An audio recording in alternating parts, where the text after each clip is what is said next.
Please be seated.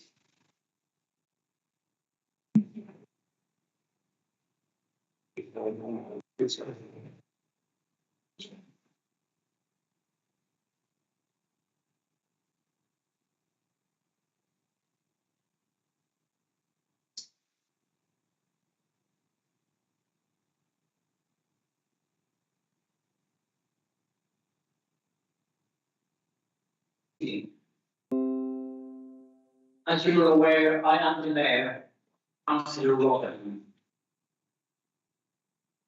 All councillors have been sent the agenda for this meeting.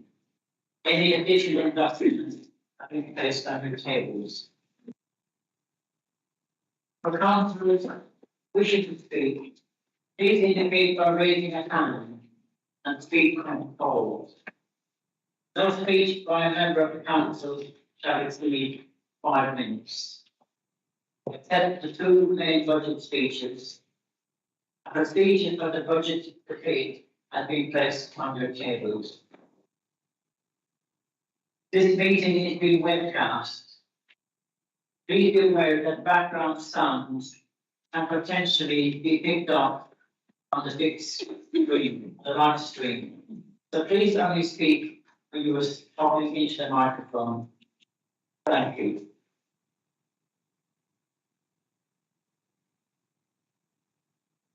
I'm going to have a moment of silence. Please can we hold a minute's silence for the earthquake victims in Turkey and Syria. We send our sympathy to those living in Eastbourne and beyond, in particular those who are Turkish or Syrian who've lost family in the earthquake.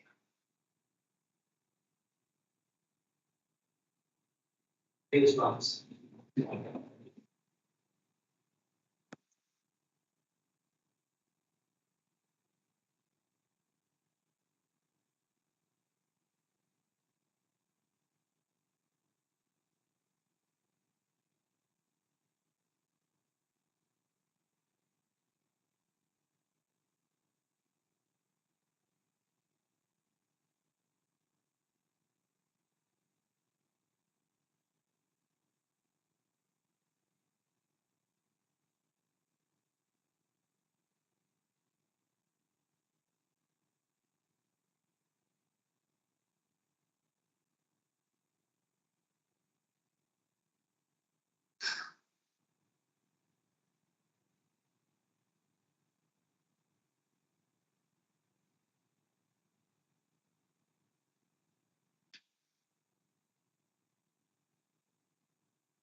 Item 1 is pages 7 to 12. Councillors, do you wish me to sign the minutes of the meeting on 11th November 22 as a correct record? Really, that's not. Thank you, Mr. Just on the minutes, obviously it's been taking a particular exercise, and sometimes we feel that the opposition is not fully reflected. On this occasion, on page 12, it does summarise some of the points that I made. But I would request that you add 7 words on page 12, halfway down. It says that the council has advised that we share the least concerns of the housing money required for board. And I'd like to add in a point I made at the time, that is to say that they are only a starting point. The sense of that is not correct. I hope you can reach that 7-word amendment.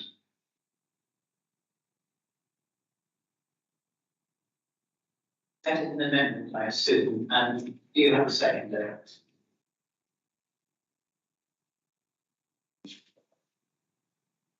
And we put it to a vote, please. Anybody like to speak? Mr. Mayor, as you'll be aware, minutes are not related to the council and what takes place, but I have no objection, so but we might have the council to accept the amendment that council has asked.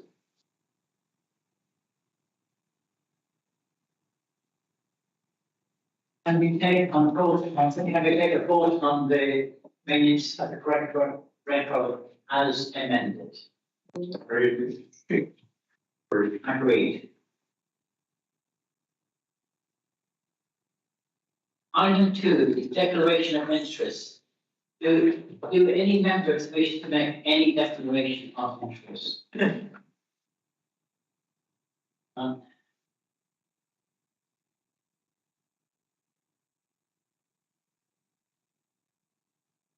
Item 3, mayor's announcements, and this of my activity as mayor and for the deputy mayor from November to February are set out in the agenda pack, pages 13 to 16, and I have nothing to add to that.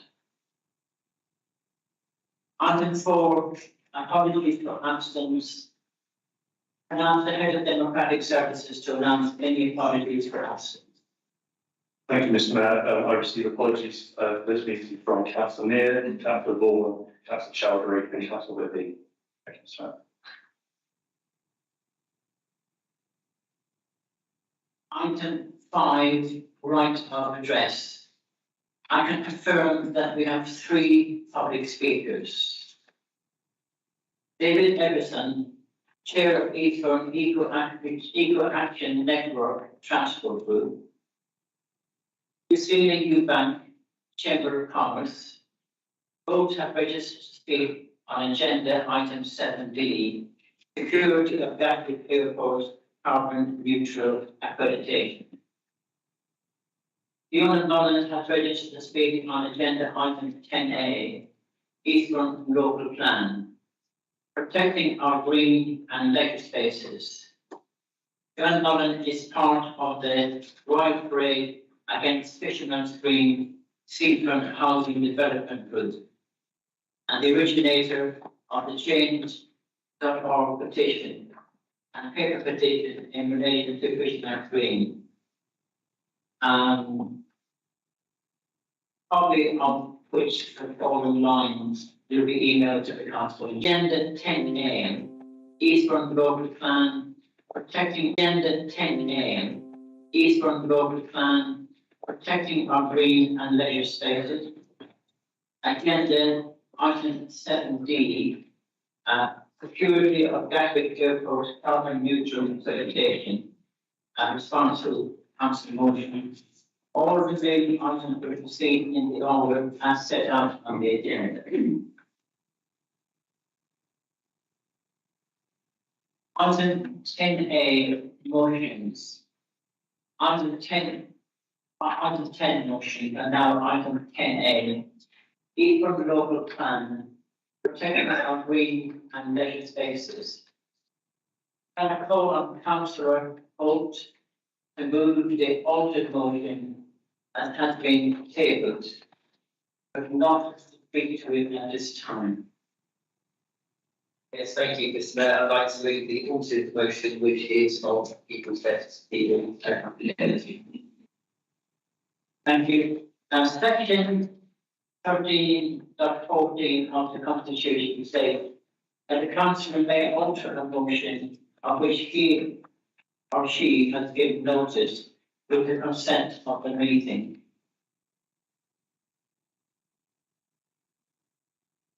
The meeting's consent will be signified without discussion. I will ask for consent to agree the altered motion being discussed by a show of hands. All those in favour? It is unanimous. Is there a seconder for the motion? Seconded and reserve the right to speak, Mr. Mayor. Thank you. Can I ask Councillor Smart to move the amendment to the motion which has been tabled? Thank you, Mr. Mayor. Yes, I move the amendment which is in the pack to, I did it right at the beginning. Thank you. there a second there?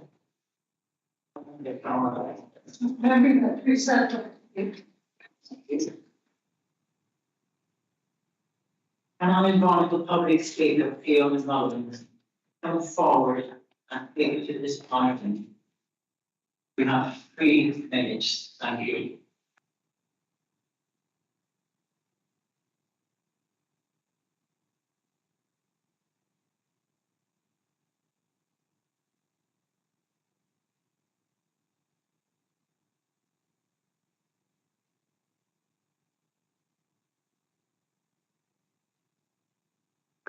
First of all, I would like to say thank you to the Mayor and to all of those present here this evening.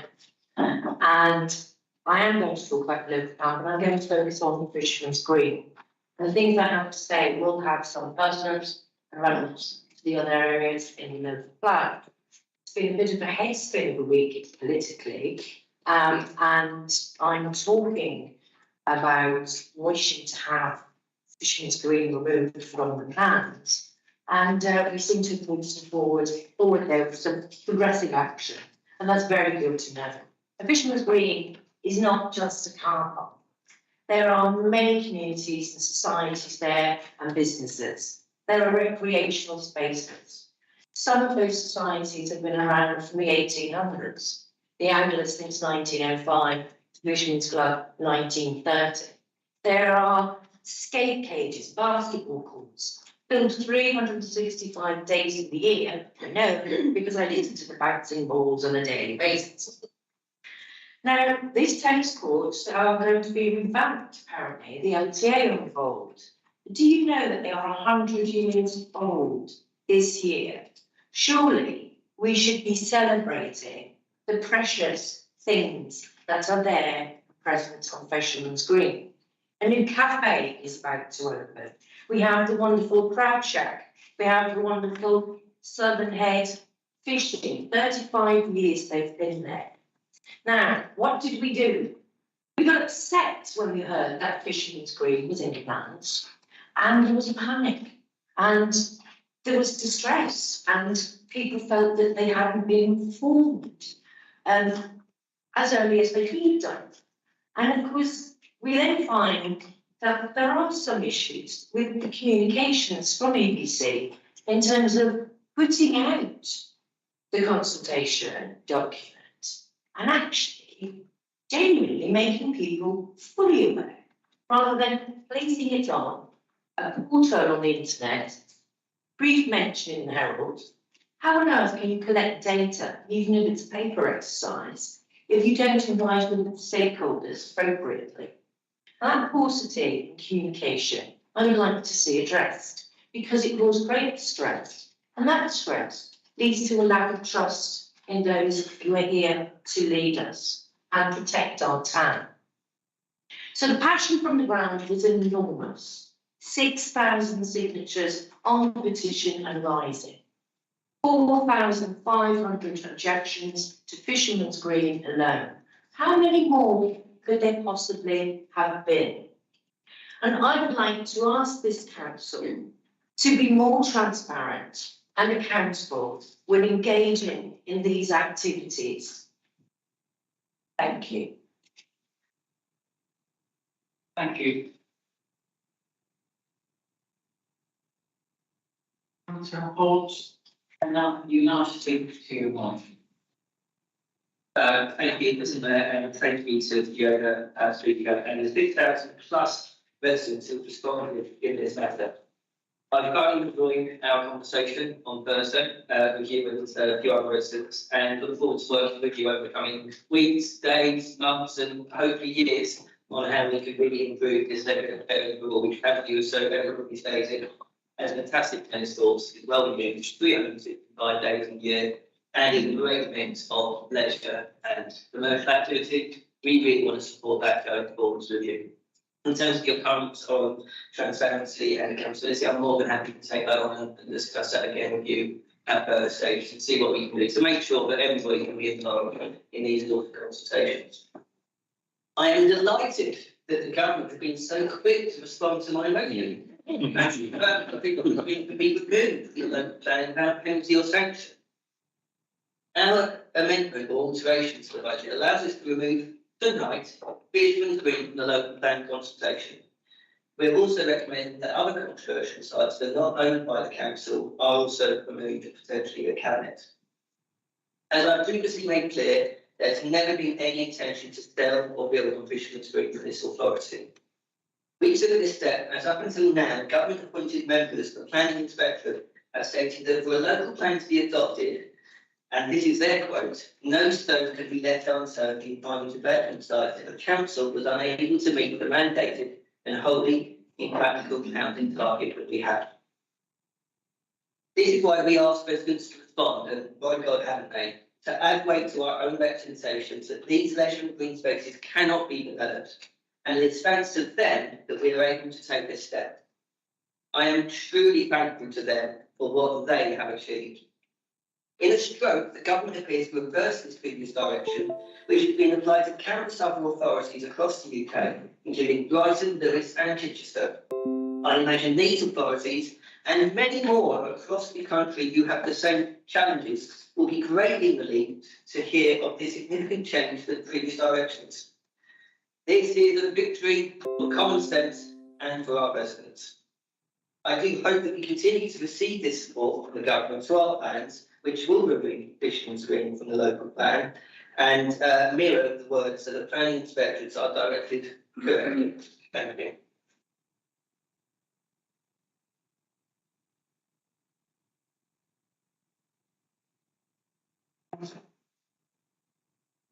Councillor Clark, can you now speak to the amendment? Thank you, Mr. Mayor, and good evening, councillors, residents, and campaigners from Fisherman's Green. Thank you very much for your contribution, Fiona. Let me tell you absolutely clearly, Fiona, we fully support your position. We are pleased that the Lib Dems want to protect our green and leisure spaces. And actions speak louder than words. They did nothing to oppose the Mornings Mill Farm development, creating 700 homes on our borders through a green space. I won't go on to talk about Sunbelt Downs. Now, to a certain extent, Michael Gove's position has actually confirmed the position that already existed.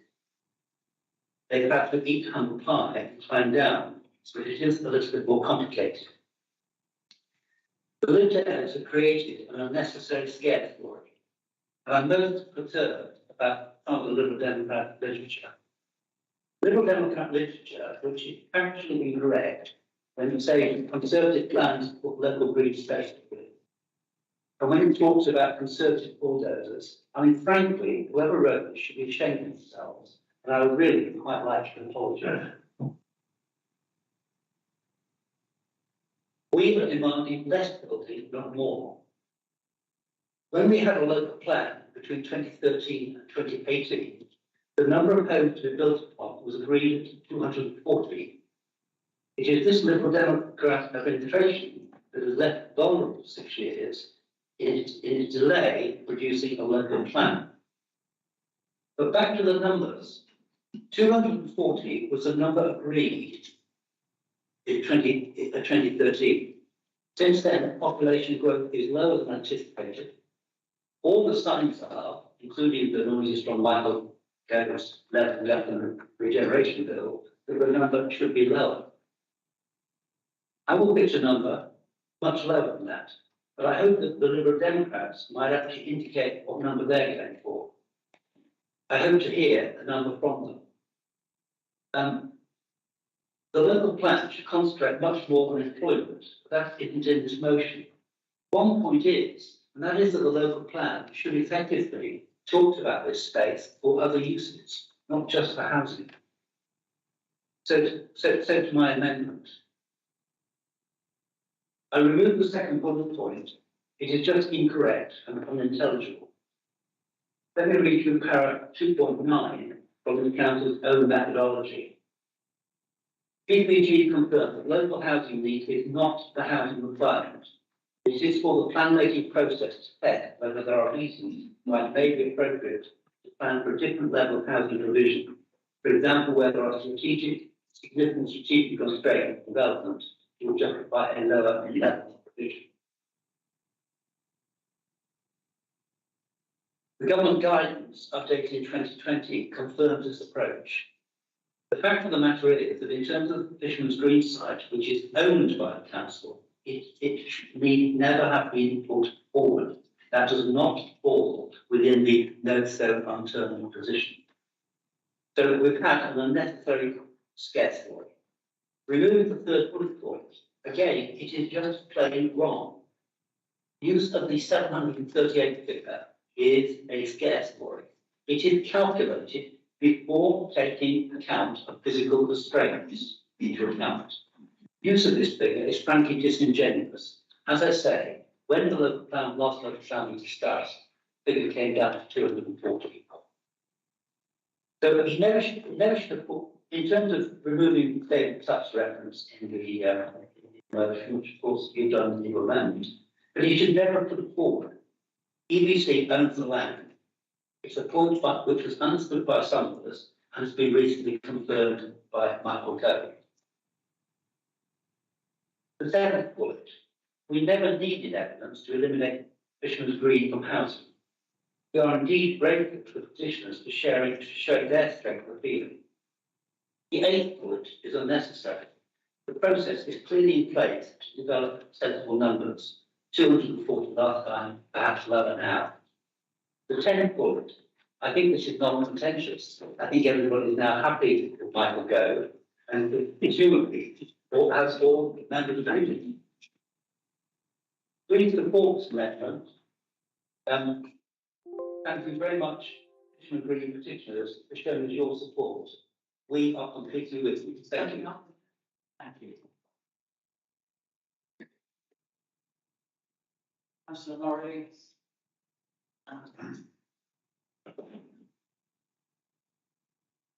Evening, everyone. Councillor Murray, Chair of Planning. So I'm just going to come back to some of Councillor Smart's comments here. I've been Chair of Planning for about 10 years now, and I've been fighting central government's targets for us all of that time.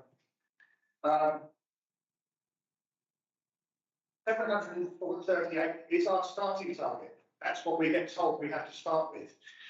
So therefore, we know we can negotiate down or up from that, but that's the figure that we have to start with. So that's the figure that we have to put out to the general public. I'm not trying to hide anything from it. This is where we actually have to start from. Around the actual housing figures themselves, I was asking the officers just the other day, can we have some sort of idea around sort of the housing figures that we possibly could get to? They can't get that because they can't get any clarity from central government. So when we pose the lower figures that we're writing is, we're taking a bit of a shot in the dark and hoping that the inspector will actually agree with us in the end afterwards. But they can come back to us and say, well, no, we don't agree with those figures. You're going to have to go out and find some more space to build on. So these are the problems that we're facing on a day-by-day basis, trying to get this local plan into place. If we fail to do this, we get sanctions, and central government can come down, take over our planning altogether, and they will build wherever they want to. They'll build on Eastbourne Park, they'll build on seafront, they'll build wherever they want to. Yeah? Because what they want to do is they want to get the housing figures up. Councillor Smart saying they would reduce the amount of housing in the country. If that's not the case, we need to have more housing going forward. But, and this isn't what's coming from Eastbourne Borough Council. This is all stuff that we're having to fight with and negotiate with central government. I thank the group because I'd say to all the interaction groups or people that get behind what we're trying to do as a town, your weight getting behind the councillors is fantastic. That's the reason why Michael Gove is now paying attention to what's going on down in Eastbourne, because there's 6,000-7,000 people now signed a petition and got behind our decision as a local council to not build houses on Fisherman's Green. So, for a lot of those points that Councillor Smart is trying to sort of say, well, it's down to us. Everything that I've been fighting for the last 10 years is all coming from the central government. And we're trying to keep ourselves from a point where we're actually going to be put into sanctions where the central government come down and take over. So that's the situation we're in at the moment. But I thank the group greatly. We're used now We need to get your voices behind us, that makes our job so much easier to actually to do the things that you're asking us to do.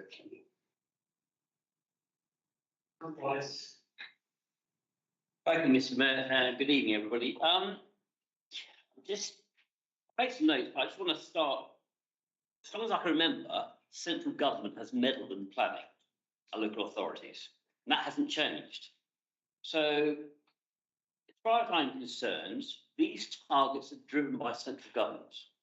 And unless we have a plan in place, they'll just come down and do what they want. In fact, they come down and do what they want anyway. All of us in this chamber opposed development on the site adjacent to the King's Drive round. That went ahead, thanks to central government meddling. I'd like to get clarity on the 738 figure because I want to know how many houses we've actually built per annum. I don't think we've ever got near that figure.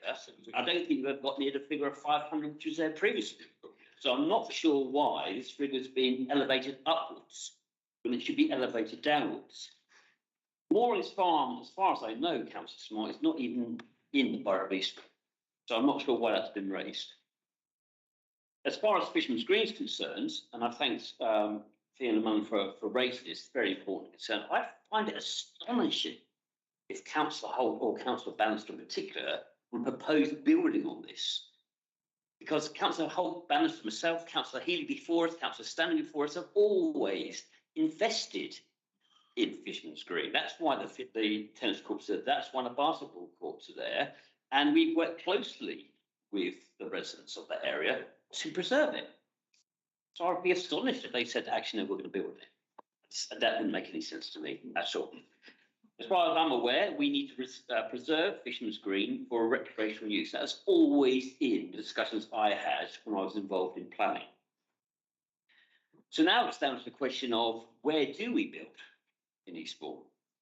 As we know, see, Eastbourne Park, the Downs, and thanks to previous schemes like preserving our fields and trusts, so a lot of our parks and gardens cannot be built on, we have no space.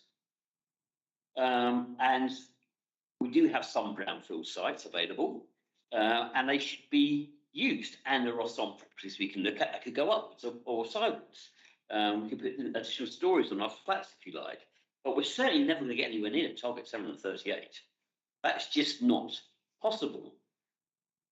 So what I want central government to do is to, if they want to meddle in our planning, come down and discuss it with us.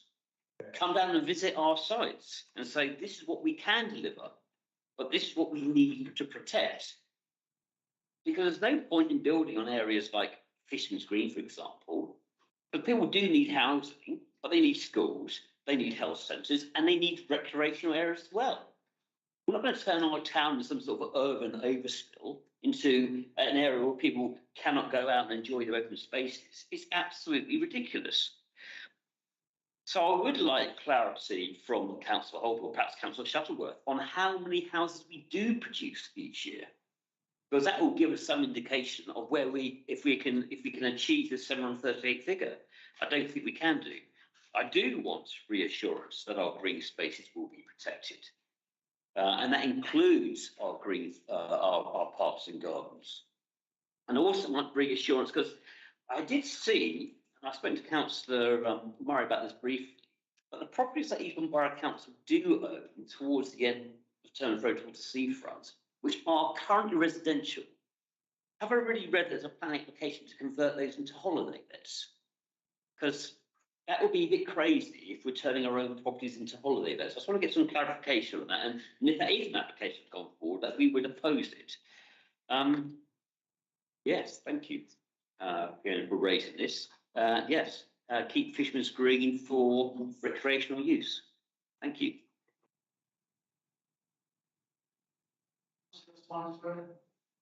Thank you, Mr. Mayor.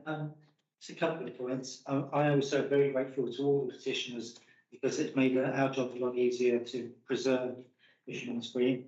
I know we were criticised for not advertising it very well when we went to public consultation. Well, we actually went to public consultation, I think in September, and we got a very, very small response. So we went out to public consultation again later in the year, and we had a place down in the Beacon Centre. We were there for a day, and I think it was very well advertised. Obviously, not enough, but a lot of people found out about it without us advertising. So maybe that's a good thing. As the Councillor Smart said on the Fisherman's Green, that we didn't need to include it in the plan. The advice we received from our professional officers, from them was that if we don't include we were not to include into the local plan every available site that's in the borough, there is danger that the plan will be turned down by the government inspector because all the plans have to be approved by the government inspector, that it could be turned down. Consequences of turning it down is that we would have no plan. And everybody knows what the consequences of that would be. The other thing that mystifies me is not one member of this council, in all the time that I've known it, which is such a long time, not one member has ever suggested that the land in its ownership of Fisherman's Green should be developed. None of us have ever done that. It's kind of a sacrosanct thing that we would never do. So I'm very, very pleased that we're going to get to a position where it can be protected even way into the future. Thank you very much.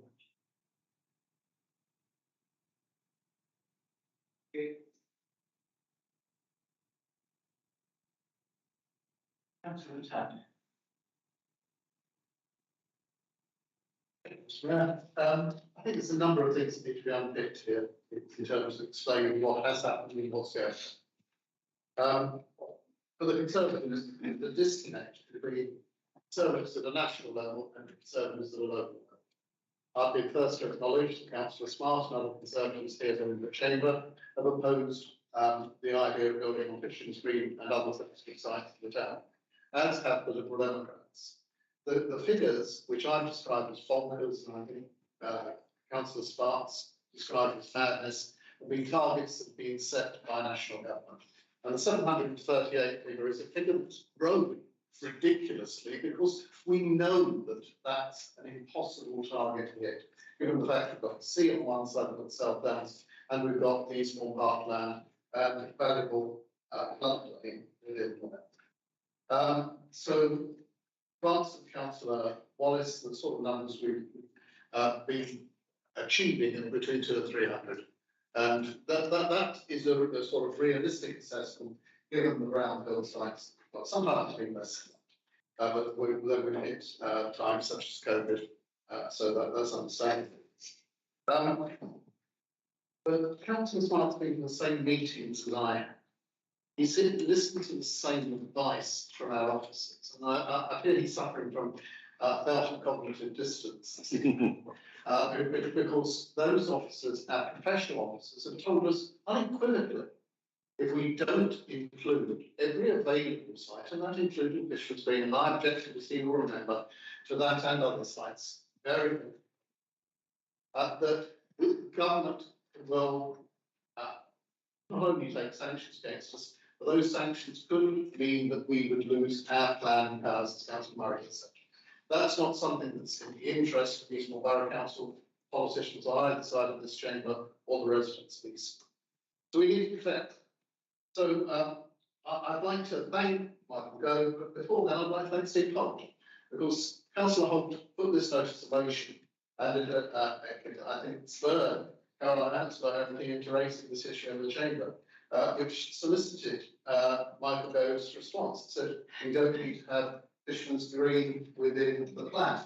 So we will be holding him to account on that statement. No sanctions for removing Fisherman's Green. Fisherman's Green is very important to all of us.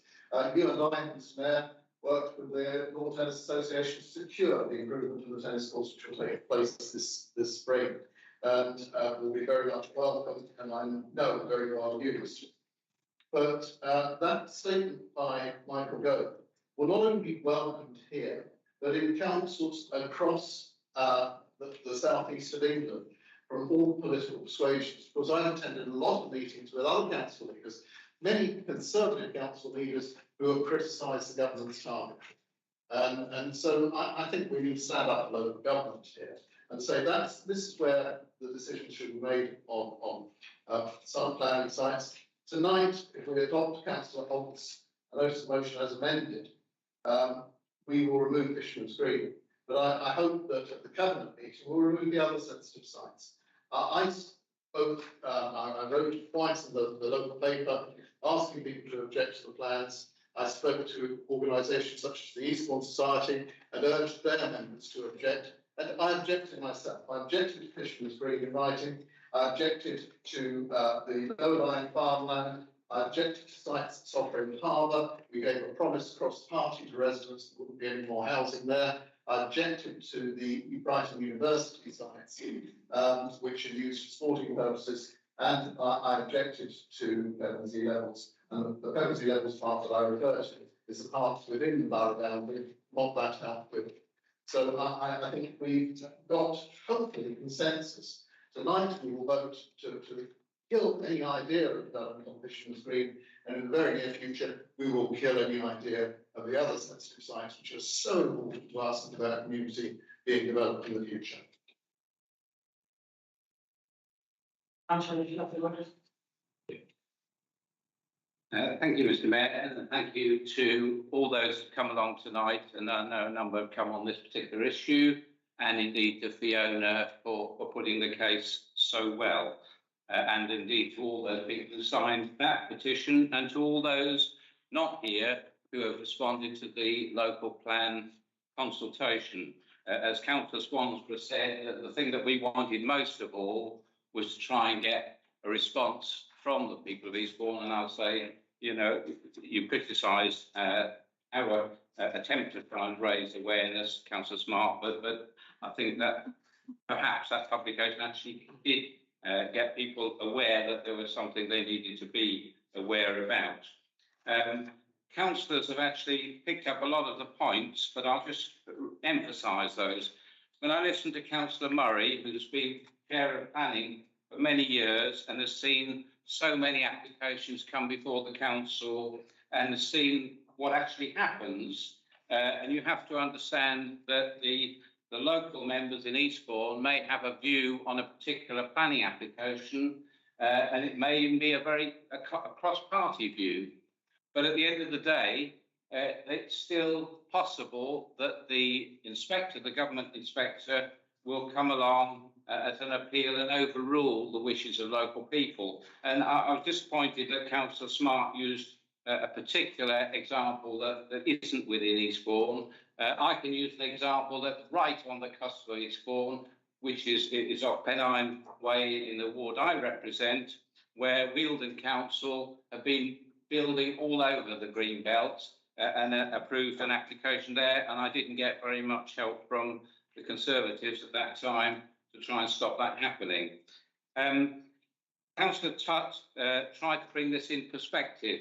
What we've got here is a national government, and all of us know, all of us have seen it in the media, that they have been pushing for some time now to get housing numbers up in the southeast. Now, we're not against building housing. Housing is important, but housing in the right places. And what this debate is really about, and what the local plan is really about, is getting that housing in the right places and not putting housing in the wrong places. That's what it's all about. The government are saying to all councils, you have got to produce a local plan, and I've heard the expression to leave no stone unturned. And as Councillor Tutt said, we are under an obligation, whether we like it or not, to expose all sites that are potentially possible for housing, even if everybody in this council thinks it's a mad idea, which of course was the case with Fisherman's Green. So we were following diktat from the government, and I apologise for the confusion. I apologise that most people don't spend their lives like some of us do, absorbed in all of this, and it must be terribly confusing to see the way that things are conducted. But I'm pleased that Michael Gove has intervened, and on this occasion, I think that he's right. I think it is right for local councils to be able to decide which sites are ones that are not appropriate, regardless of arbitrary targetry. The targetry is a nonsense, an absolute nonsense, and it's been described in probably more powerful ways than that by members of this council. And the number, the 738, is completely bonkers. But nevertheless, it is a target, as Councillor Murray has pointed out, that we have been asked to reach as a local authority, and I can see the lights are beginning to go. So I thank all those who did speak. Apologies I didn't touch on everybody, but I think what we've reached now is a position with the local plan where I hope there's a better understanding of the background to it. And as we move forward and we remove those sites that are sensitive sites and look at those other sites, and just on a parting note, yesterday I spent the day with Councillor Tuck and representatives from Homes England who came to Eastbourne, and we took them round some of the sites that are appropriate for housing, one of which is Bedford Well Road, where we're desperate to get the government to give us affordable housing money so that we can get that site moving and build 100 affordable houses for people who desperately need them in Eastbourne. There are places where we need housing. There are other places where we should not have housing. Please sum up. And I'm summing up now. It's only just gone red. 5 minutes ago, 10 minutes. I'm going to sum up with the statement: let local people, let you guys, let the local council, that's us guys, make the decisions on local planning issues for Eastbourne. Keep it local. Well done.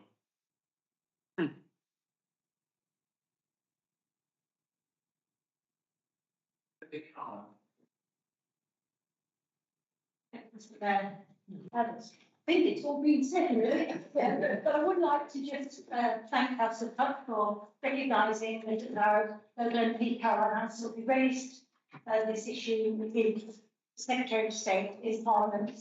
And just to reiterate, he did confirm that there would be no sanctions against Eastbourne for removing Fishman's Green from the local plan. I'd also like to thank everybody who's come along this evening and everybody who took part in the consultation. Fiona, thank you for speaking.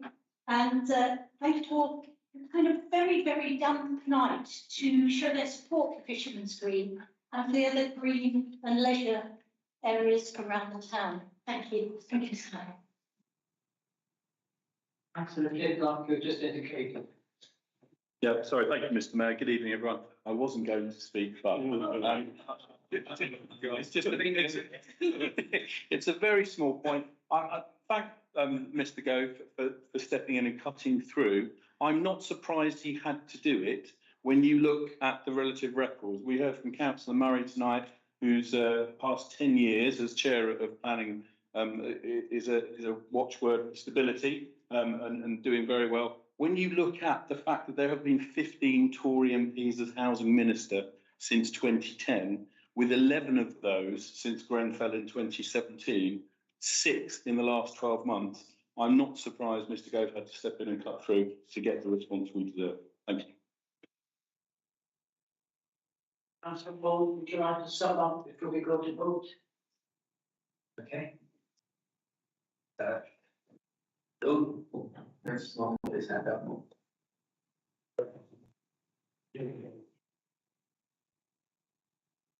Mr. Mayor, shall I get the opportunity to tell that? Thank you very much, Mr. Mayor, and thank you everybody for your intervention. And again, thank you to the owner and residents for, as Ben says, coming out with a bit of a drizzly night. This has, up till now, been a bit of a cross-party issue, and one that we have managed to find some common ground and accord, and I hope we can tonight, that you will support Road Motion Full as opposed to Hamilton Smarts. For one very simple reason, which is right now our residents are asking, what is happening with Fisherman's Green? Why are you even considering doing this? Why can't we just take that local plan? That is what my altered motion does tonight. Fisherman's Green, out of the local plan, completely gone, never be discussed again until the government inevitably potentially do a U-turn in 6 months' time. But I hope it doesn't happen. So that is why I'm asking council tonight, cross-party hopefully, to support my motion. I'm afraid, Councillor Martha, when I offered today to meet with you to see if we could find common ground, you declined that offer. That's fine, that's your right to do so. I'm very happy with that as you've done so. But I think tonight, I hope, after you've read my motion and listened to the debate tonight, hopefully you can agree to this. As I said, this is a fundamental issue for us. I'm delighted with the government's intervention. I'm delighted that we've had finally a bit of clarity on this and that we can take out Christian Street. And I look forward to Cabinet in just a couple of weeks' time where we can take out those other sensitive sites, hopefully, that David has recommended. The reason we're not doing that tonight is because we don't own those sites. And so we need to seek legal and expert advice before we do anything further with that. So for those residents who might be concerned about some of those other areas, do not worry, watch this space, a couple of weeks' time, fingers crossed, let's see what happens. Before I'm sanctioned by a lawyer. So that is why my motion, let's take out Christian Street, let's end the political games on this, let's just keep doing what we should be doing, which is listening to our residents, responding, reacting, getting some clarity, and let's do some grown-up politics at this motion tonight. I dare say there's be enough public names over the budget. Thank you. Thank you. I'll now put the amendment to the motion, moved by Councillor Smart to a vote by a show of hands. All those in favour, please. All those against, please show. Motion is lost. Sorry, abstentions.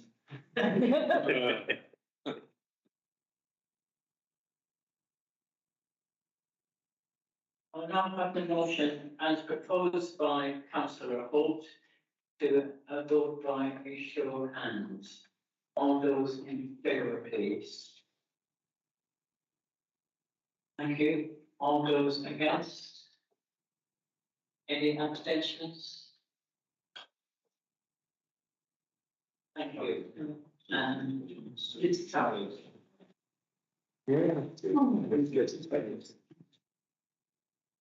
We now move on to item 7, matters referred from cabinet committees and other bodies.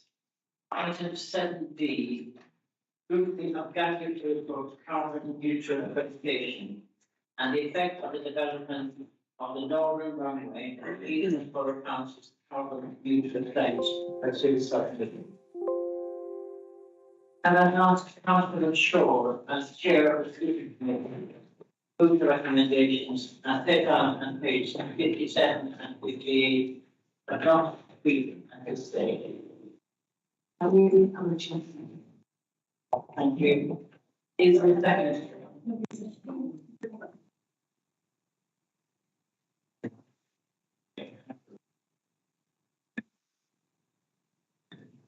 We want to preserve life speak. And I invite the first public speaker, Mr. David Everson, Chair of Eastbourne Eco Action Network Transport Committee, to come forward and speak. Mr. Everson, you have 3 minutes. Thank you. Thank you for allowing me to speak. The Scrutiny Committee proposed that you let airlines and Gatwick Airport work towards carbon neutrality by 2030, and then you encouraged the government to support a faster transition to sustainable flying. On the Gatwick website, it states that the UK sustainable aviation industry has a roadmap to net zero by 2050, not 2030. The government's own official advisor, CCC, the Climate Change Commission, has stated, and I quote, that the 6th carbon budget set for government will be breached if net airport expansion is not significantly constrained. Now, I will explain to you perhaps what is so special about the 6th carbon budget. Firstly, it covers the period 2033 to 2037, well beyond your carbon neutral deadline. And why will the carbon budget be breached? Because for the very first time in the UK, we will have to include all the emissions from international flights leaving the UK. The Department of Business, Energy and Industrial Strategy this month published the UK's greenhouse gas emissions. I have a printout from the government there if you'd like to see it later on. Okay. It showed that the UK produced 727 million tonnes of CO2 equivalent emissions. Of this, the airline industry was responsible for about 2%, and that is due to domestic flights.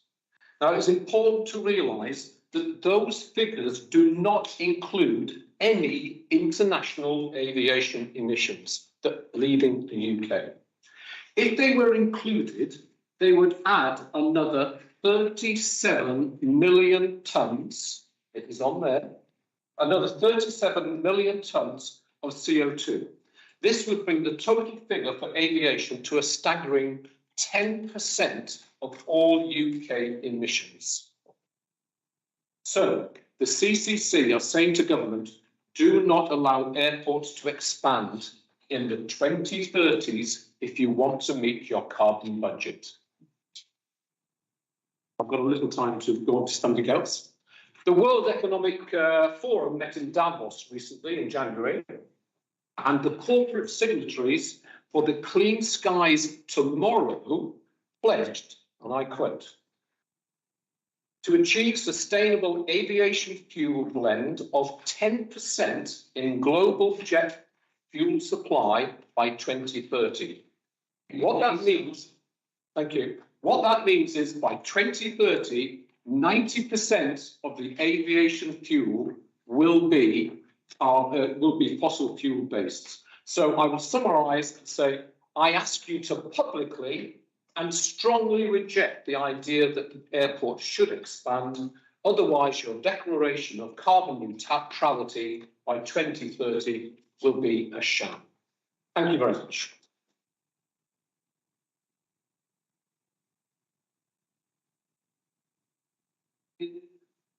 And from our second topic speaker, Christina Eubank from the Chamber of Commerce. 3 minutes, thank you. Thank you. Thank you. As part of our Levelling Up project, we are investing £11 million to create a world-class cultural destination on the Downs at Blackmorgan Farm to attract visitors and tourist pounds all year round. This is critical to stable jobs all year round and to our prosperity as a town all year round, and Gatwick is central to this aim.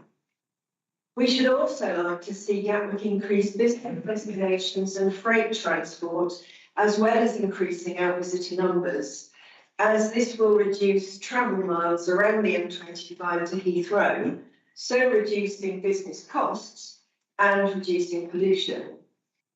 Gatwick has achieved carbon neutrality for the airport. However, we are encouraging them to work more closely with carriers to continue to modernise their fleets and continue to reduce aircraft emissions. And we are encouraged that Gatwick is offering beneficial terms to greener fleets that reduce environmental impacts. We understand and support the Council's aim for carbon neutrality by 2030, and so we understand your focus on Gatwick. However, perhaps more important to our town is the pollution which directly impacts Eastbourne from shipping, as their engines are the size of this room and are very old technology. You will remember the national headlines in 2017 when a toxic cloud from shipping caused a pollution spike and 150 residents needed urgent medical treatment. It is not surprising that emissions generated by the world's shipping are greater than the emissions of the whole of Germany. Whilst it is more difficult to control random shipping companies that sail past our beaches than it is to focus on Gatwick, it is crucial we take action as we are so close to the world's busiest shipping lane. Therefore, we ask the Council to challenge the government to reduce shipping emissions as a matter of urgency. Coming back to Gatwick, The Chamber is working closely with the airport to improve access to the Downs, and so I'd like to read part of their latest email to me received yesterday.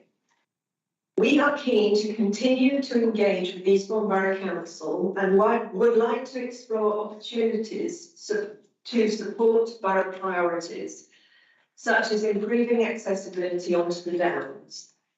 The examples we discussed were aspirations for improved sustainable access from Blackrock Farm or planned wayfinding improvements from the station and town centre to the Downs. However, there may be other opportunities we could explore further. So Gatwick Airport has, can I sum up? Please sum up. Okay, so Gatwick Airport has asked for closer contact with the council. To conclude, the Chamber is wholly supportive of the development of Gatwick's northern runway to help our economy grow, to improve rail links, and to attract stable, good quality, high-paid jobs to the area for the benefit of all our residents. And so we urge the council to record its support this evening. Thank you. Thank you. And I now invite Councillor Shaw to speak to the recommendations. Thank you, Chair. So I feel that there was a very thorough discussion at the last meeting, and the Gatwick representatives provided a detailed presentation and responded to for the Northern Runways additional emissions will have little or no impact from Gatwick to Eastbourne. And now,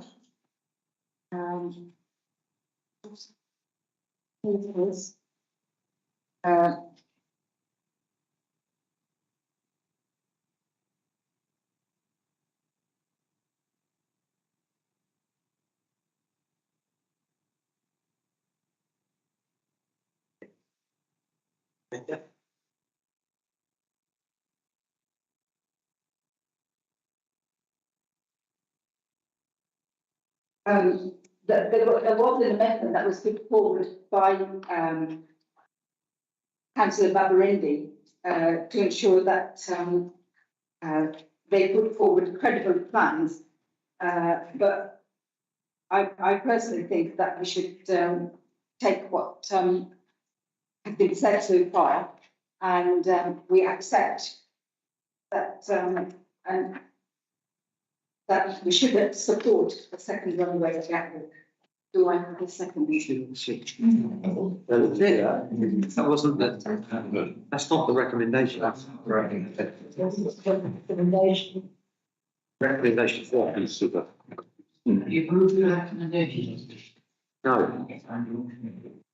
Just wanted to do it.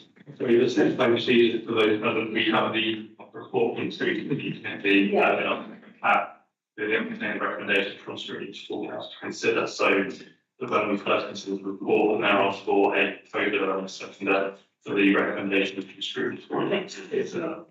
So that was what you proposed, and then we got sent from council land. So that we're based on the recommendation from scrutiny, which is in the report. So I propose to the recommendation that came with scrutiny. Yeah, we'll consider what the scrutiny recommendations are. Yeah. And there was a point there, ONC, where if you must put an amendment forward to that.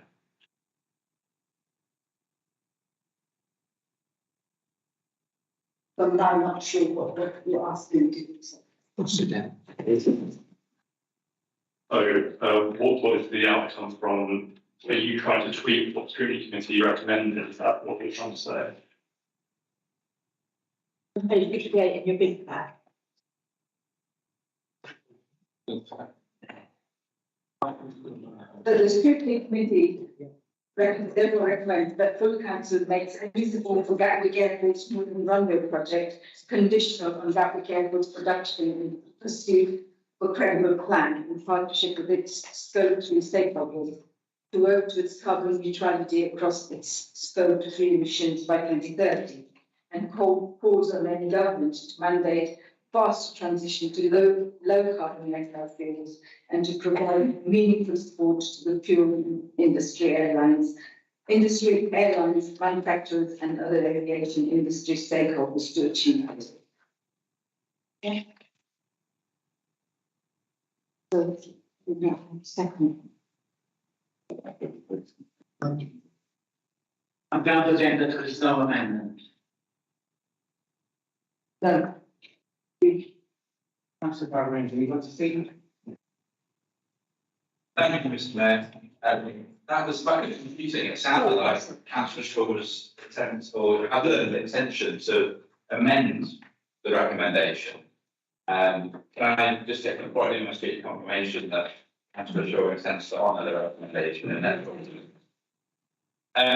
So what we did at the scrutiny committee, we take the position before scrutiny. The position of Eastbourne Borough Council was giving unqualified support to an additional runway at Gatwick Airport, pre that scrutiny committee meeting. In my view, that unqualified position was unacceptable. And that is why the scrutiny committee recommended to full council that we move to a position where any support is qualified, is conditional.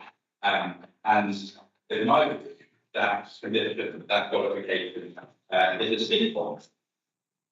We need to see Gatwick produce a credible plan in partnership with the scope 3 stakeholders to work towards carbon neutrality across its scope 3 emissions by 2030. That is a significant target. Now, in the scrutiny committee meetings, nor afterwards, Gatwick did not present a credible plan for reducing its scope 3 emissions in this role, notwithstanding the progress it's made on its scope 1, its direct emissions. And so, in light of that test, I would not deem that Gatwick has done enough. I would therefore not offer support towards that second runway or the Northern Runway project on the basis of the test that we are recommending that full council adopt.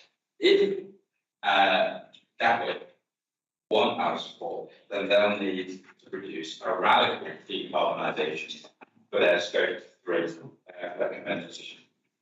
I think something else that's worth mentioning too is that Eastbourne Borough Council has a voice that it can use, that we want to use in this case.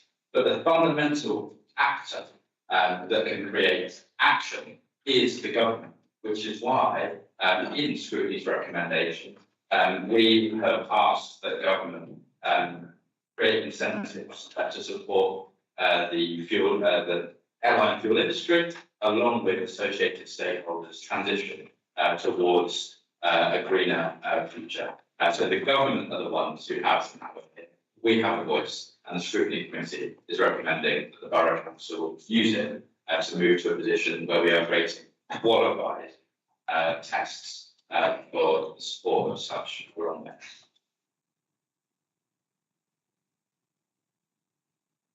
Are there any other speakers? Thank you, Mr. Mayor, and thank you, David and Christina, for the opposing views there from the public, from the chamber. I was a member of the scrutiny committee, and I voted against the recommendation, which is what I will do again tonight. I attended both meetings on this subject. Gatwick Airport have given a very good account of themselves and answered all the questions asked. The minutes of 6th of February states it was agreed that all the follow-up information requested had been received. In my view, and I think as a matter of fact, satisfactory answers were received to specific questions the scrutiny committee was asked by the full council to investigate. What I think has happened here is the scrutiny has then added another hurdle to go through, which was not requested by this full council, effectively reporting back to the full council from the scrutiny, we should really say that it met the test so far. What is proposed here is to add a further test. But some members of the committee want to kick the can down the road by making support conditional. I must say, some of the committee members, and some of the public, will probably vote for no airport expansion before. And that's a perfectly justifiable position to take. When put it into an international context, and China creating 14 new airports a year, there must be a balance between the economics and the environment. That's what we're talking about. And that's why, we genuinely have difference of opinion here. But there must be a balance between the economic and the environment. I was delighted to hear Christina Eubank say, on behalf of the Chamber of Commerce, they wholeheartedly support the creation of the Northern Runway and that we should vote on it tonight. There appears to be, this approach is actually inconsistent with what the same committee's conclusion came to on airborne. On airborne, we had a much weaker test. We actually said airborne's good to go ahead in economics, because actually all we asked for was that the carbon footprint reduced year on year. So in terms of Gatwick, it will be much more difficult. But the conditions are almost certainly unsatisfactory. There's no time frame.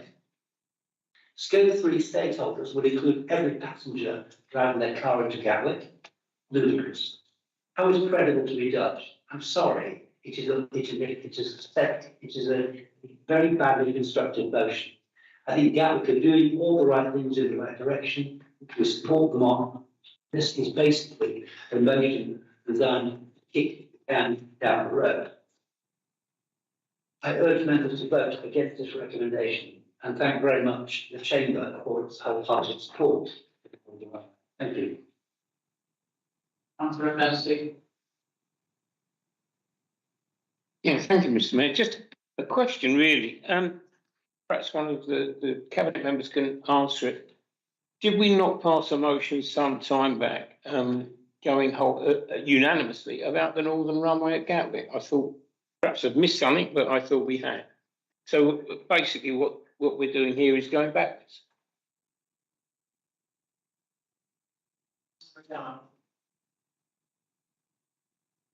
Thank you, Mr. Mayor. Yeah, I mean, this is a really difficult one and close to my heart, I suppose, having been lead member for climate change for Eastbourne Borough Council. But ultimately, supporting areas that increase pollution and detrimentally affect air quality are totally against the climate emergency motion that we set in 2019. Environmental groups that EBC work with in partnership to achieve ECN 2030 will no doubt and justifiably feel let down and aggrieved by some of the decisions that we're currently taking. Residents who we've asked to reduce their own family's carbon footprint will feel let down as we are yet again demonstrating a complete lack of consideration for the environment. Airborne being another great example of our lack of commitment. When we passed the motion for climate emergency in 2019, I became lead member. It was a new role, and I was very well aware that it required partnership working throughout the whole town, because we as an authority recognised that in order to achieve anything close to ECN 2030, 95% of the work was going to be done by the residents. So we have to take the residents with us, which means we have to be seen to be leading by example. So partnership working is not just important, but it's vital to the success of the ECN 2030 target. My game plan was to get the environment on the table with the same weight as finance. Unfortunately, I appear to have failed to do that. But it was about getting, as Councillor Smart said, an equilibrium between looking after our own assets, our air quality, our environment we live in, as well as getting the commercials right. So this isn't necessarily about whether Gatwick and the commercials stack up. This is about a green council, one that takes previous commitments seriously and with the sincerity in which they were agreed. I remind you that the climate emergency motion in 2019 was agreed unanimously, cross-party. So we all made a commitment. Some of us personally to reduce our own carbon footprint, and some of us within the roles that we do and the portfolios that we lead. We all voted for that. As a result of this commitment, there will be sacrifices. Perhaps airborne and runway expansion are just those sacrifices one should make to maintain integrity in politics, a characteristic sadly lacking in today's political class. I'd also like to remind the Lib Dem bench that the Liberal Democrat Party is totally against all airport expansion nationally. That's part of the Liberal Democrat Party, a commitment they've made. So surely locally, we should be at least following that. There are so many priorities for local authorities in the current time, and I appreciate there are difficult decisions to take. We have to find a better balance where the environment is concerned and show our residents that we are leading by example and doing what we say and fulfilling our commitments as we make them. I urge Eastbourne Borough Council to be seen as an environmentally focused and committed local authority with strength, unity and integrity. Thank you. Councillor Swansea. Thank you, Mr. Mayor. Just briefly, I was surprised to find that Sir Robert Smart said that Gatwick Airport had given a good account of itself in the first scrutiny committee meeting. They talked for an hour and 3/4 about their commitment to carbon neutrality on that occasion and produced lots of figures.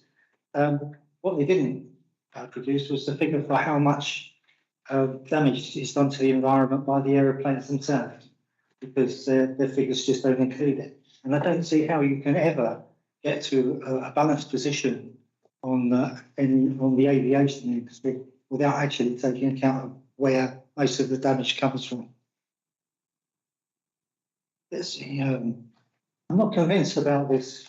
Really, not convinced about this argument that this produces jobs and money for Eastbourne, jobs and business for Eastbourne. As far as I can see, there's very, very little in the way of jobs will be created by if we were to agree to the new runways. And very few of those jobs, I think would be highly paid jobs. So we get very little additional income, very little additional kudos or anything. So I don't understand why it is that we need to go ahead with supporting the runway itself. I can accommodate the motion there because it makes any support conditional on Gatwick producing a credible plan. And that seems to me to be a reasonable position to undertake, especially where you've got a situation where you do know that lots and lots of people like to fly. Everybody likes to fly. But when everybody flies, they take account of the damage that they do to the environment. I get to fly now once a year, twice a year. No, probably not twice a year these days. I get to fly twice a year, but I don't think that it does help. So thank you very much, Mr. Nick. Thank you, Councillor Peabody. Thank you, Mr. Mayor, and thank you to our two speakers who spoke on the matter earlier. I said at the time when this motion was put forward that we wanted to have some data, some evidence from Gatwick Airport. Because I remember when we looked at this the first time, the one thing that was omitted from the data figures around carbon emissions from Gatwick were the main function of the airport. These were planes taking off and landing, especially from internet non-domestic flights. So we don't have those figures. So I said that this needed to be taken into account when we were looking at the carbon neutrality and when we were looking at that original motion. Now, we still don't have those figures. We still don't have the figures of how much carbon emissions from non-domestic flights take off and landing every minute or so from the current runway. We haven't got those figures. They weren't in the figures. I had to go online to look at the scrutiny committee, the presentation finally from Gatwick, but they weren't in there. I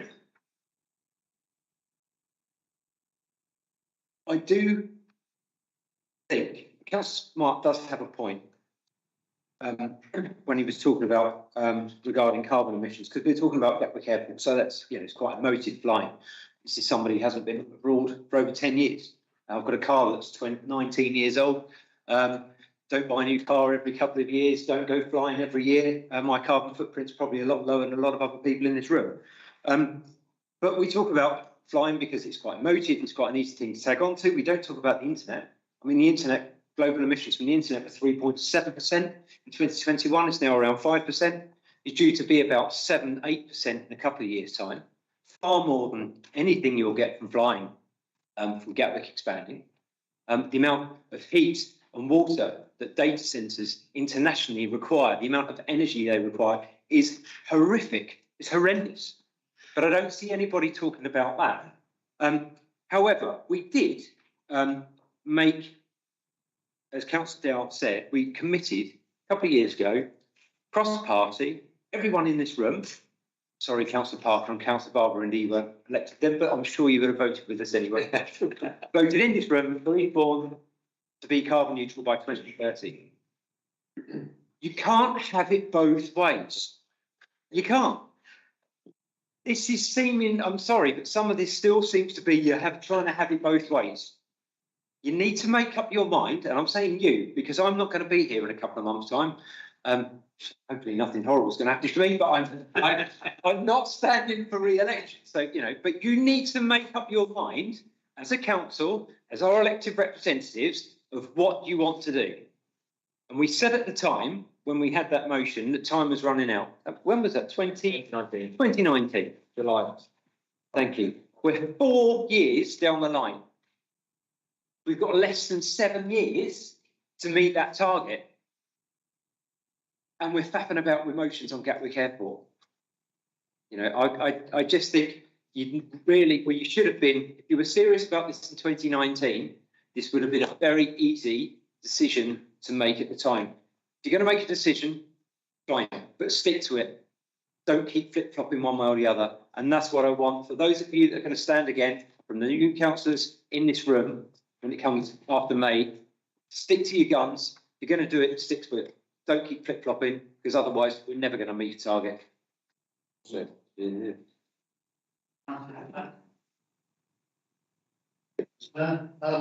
Yeah, we take all the notes of the motion that we've asked seriously. Two have been referred to this evening. One is the one on carbon neutrality, which we voted, that's if everybody's correct, everybody that was here voted unanimously on that. And there was another one that Councillor Valsey referred to, which goes back further in time, goes back several years, and we voted unanimously on that as well to support Gatwick. And Councillor Valsey says, well, what's different? Now, I haven't been part of this, I'm not part of the scrutiny committee, so I haven't been involved in the discussions thus far. But what's different is at that point in time, Gatwick Airport were in competition with Heathrow Airport because the government was saying they were going to have one additional runway. And my personal position is I'd rather not have any. But if the government is saying there is going to be one somewhere, I'd rather it close to Eastbourne for business reasons, because I believe that we will benefit. I believe that Councillor Sponsor is not convinced, but then it's not direct employment. It's the employment that comes from international trade coming and having easy access to our town. So I think that there is a benefit. But the position as the scrutiny committee have recorded it, and that I'm reading it now, is that Gatwick Airport do not, I repeat, they do not have the support of this council for an additional runway. And unless they can meet certain criteria that the scrutiny committee have laid down, that will remain the position of this council. But I'm not someone that closes my mind to further discussions and says, irrespective of what you do, we're going to say no. I'm quite happy to continue to talk and encourage them to change their actions and to improve and to deal with the carbon footprint that they emit, not just on the ground, which I believe they probably are tackling, but up in the air as well. So let's keep that gateway of discussion open, because it's only when you talk to people that you influence them. You don't influence people by saying, we're totally against you, we don't have anything more to do. So I think the scrutiny committee's recommendation is the right one. At the present moment in time, there is not support for this council for an additional runway at Gatwick. But if they meet certain criteria, then they would be very pleased to see them back here to talk to us again. Councillor Wallace. Thank you, Mr. Mayor, and thank you to the two public speakers this evening. I think I would like to start with the motion that went back to July 2022. But this has been mentioned 2 or 3 times. It talks about an additional runway, and we mentioned it again this evening, an additional runway at Gatwick. There will be no additional runway at Gatwick. They will utilise their northern runway, which has already been built. I refer to the government policy which states UK government has committed to increase airplane capacity and a new runway located at either Heathrow or Gatwick. Okay, Gatwick's not going to be building a new runway. What feels to be fair more than Gatwick? Heathrow expansion. That really would be a massive detrimental impact on our environment with the movement of the M25, moving whole villages, etc. So I've had to choose between the two, it'd always be Gatwick. However, I have said on many occasions, I am opposed to airport expansion. Now, Gatwick Airport did give a credible presentation to us. They are striving to be carbon neutral, and in many instances, they have achieved it. I'm not convinced that Eastbourne will benefit from expansion or Gatwick utilising their northern runway. I'm not convinced that the jobs flow here or our economy will grow. And in fact, I think East Sussex County Council investigated this some years ago. And they also looked into this and said that there is no proof that we at the local economy will benefit from utilising the northern runway at Gatwick. So we are in a position of, as a council, do we back the northern runway at Gatwick? And Councillor Smart mentioned about getting a balance right between the economy and the environment. The trouble is, Councillor Smart, is that in the past and for decades now, we've always ebbed towards the economy. Hence why the environment is now in such a mess. So it's not about getting the balance right now. The balance has been out of sync for decades.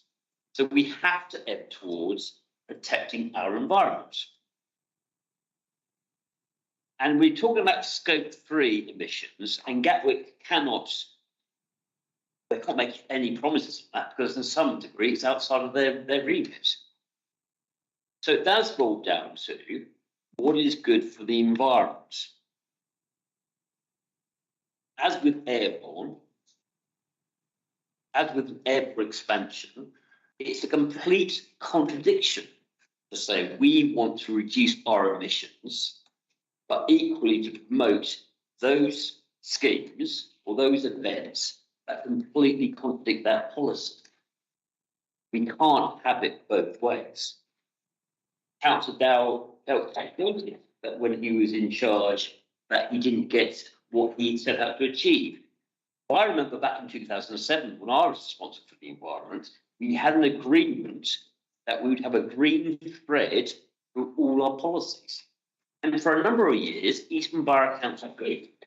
We protected our parkland garden, we planted hundreds of trees, and we still do. But the elephant in the room was always airborne, always who was shouting loudest about airport expansion and how much influence they would have on our local policies. And of course, Councillor Dale says Lib Dem policy is to oppose airport expansion. So really, as an independent, I find myself backing Lib Dem policy, while some Lib Dems in this room will be opposing their policy. But this is politics. And this is what happens when you have national policy, when they come up against local schemes. So really, the motion is, what is it? Gatwick Airport can't commit to this. So really, it's a non-starter. It is a non-starter. Do we continue to talk to Gatwick Airport? Yes, we can do. But I think what's underlining my concerns is that we are in a climate crisis. All our energies should be focused on addressing that issue and how we promote green energy or green transportation and how we stop obsessing about short-term fixes for our economy and start looking at long-term solutions to our environmental issues. Thank you.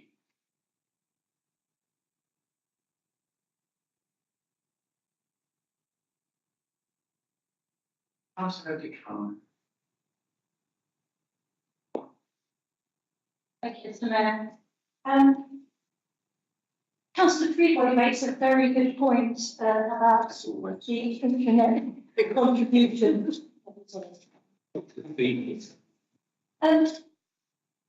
To make a point about CCN 2030, Gatwick has an absolutely negligible effect on that.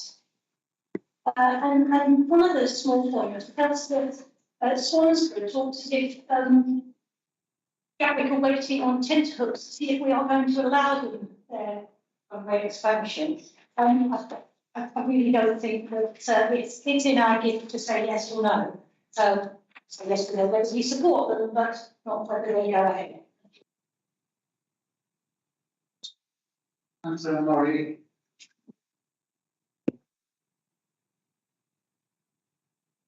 I'll start with this one.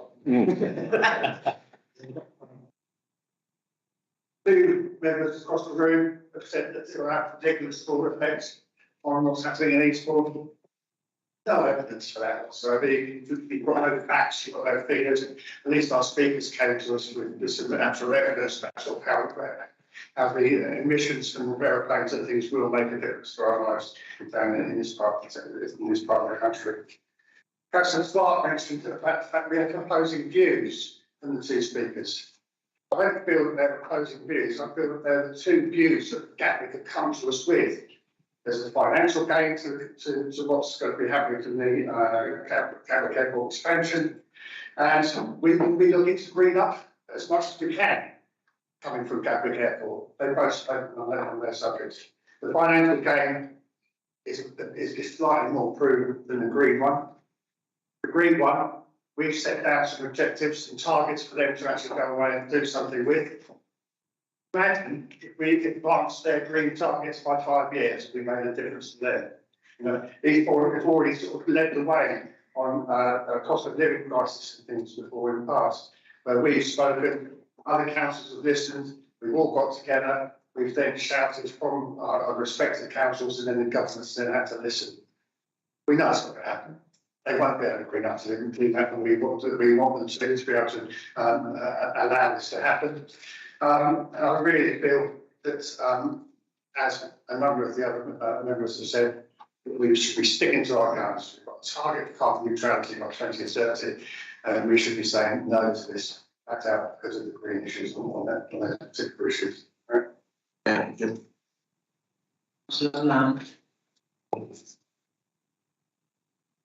Thank you, Mr. Mayor.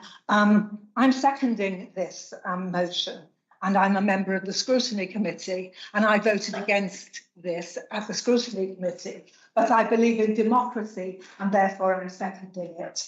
The issue, to me, is extremely ambivalent. You've got us sitting on the fence again about whether we support this or not. And it's a very, very difficult conundrum to get to grips with because there are so many issues involved. One of the problems is Gatwick have done a great deal of work. They've been very impressive in Scope 1 and Scope 2, which are the parts of the airport and the travelling that they have control over. And they have worked extremely hard. They gave a very, very slick, professional, high-powered presentation to Scrutiny Committee, which was very impressive. The problem is that they have no control over Scope 3. Scope 3 is the bogeyman in terms of the emissions. And it includes the journeys to and from the airport. It includes low carbon fuel development, which is in its early stages but not sufficiently developed. It includes airline manufacturers' development of better engines.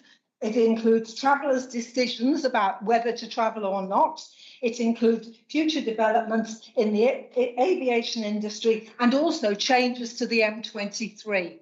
So there is a whole lot of stuff that's outside Gatwick's control. So therefore, it's very difficult for us to go along and say, well, we support it if the Scope 3 emissions, if they come to some better plan and work towards it, because they can't do that. It's an impossibility because it's too large, it's global rather than national even, and so it makes a nonsense in a sense of this motion from the Scrutiny Committee, which is why I voted against it. And I'm being honest about that because I think it's very important that people understand the huge complexity of this.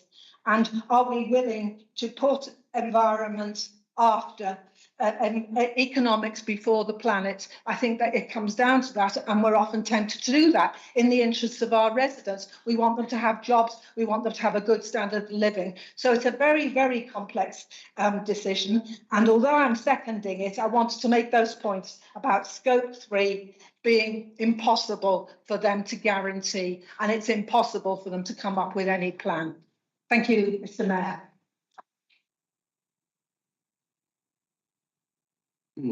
Thank you, Mr. Mayor. Councillor Lamb touched on something I was going to say about Scope 3. Gatwick Airport have already got their second runway, but by opening it will increase their capacity by 80% on top of what they have at the moment. That means 80% more takeoffs, more landings, 80% more passengers, 80% more staff, 80% more trips to the airport and back. There has been comment that Eastbourne really won't be affected by any of this negatively. Well, I mean, there's nothing in it for Eastbourne either. I mean, all that I could imagine seeing is that Crawley will just increase in size to accommodate extra workers there, and people from Eastbourne who may want to work there is going to increase the number of trips there for them. I mean, I'm sure that that the country could generate more air traffic to and from, but it's purely for profit that Gatwick is involved in this, and it's got nothing to do with carbon neutrality or anything. I'm a bit concerned about the recommendation that's before full council at the moment, and I think it is kicking the can down the road a bit. I think we're being too soft on it. And I think we should pick up from what Councillor Tutt said earlier on, is that this council does not support the opening of the second runway at Gatwick at this time. Thank you, Mr. It's not what he said. What he said. Rachel, do you wish to stand on before we go to the board?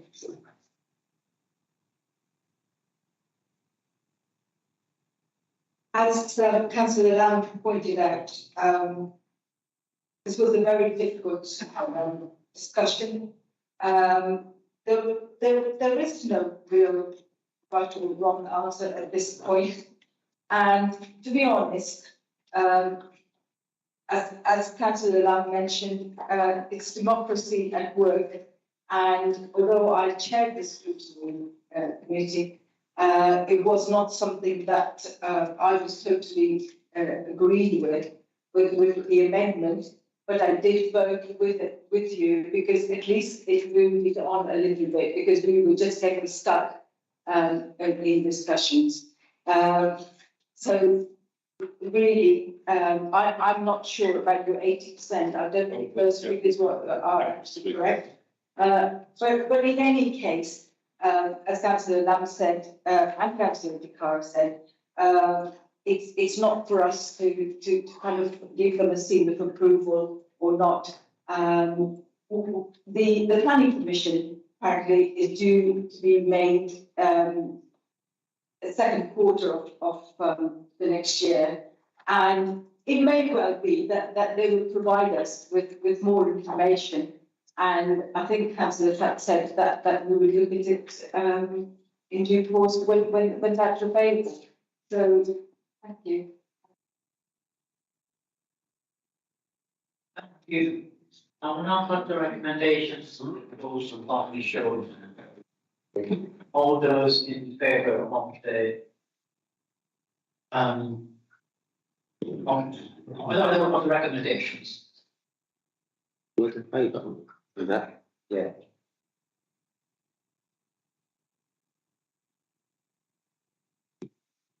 All those against? Thank you. Are there any abstentions? Right.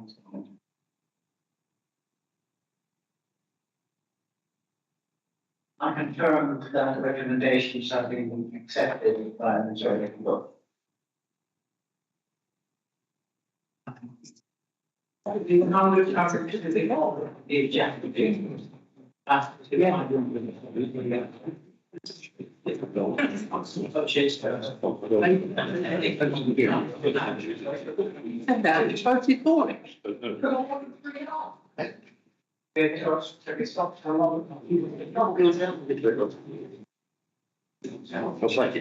should voting to start saying I didn't agree with this, but I'm going to move forward.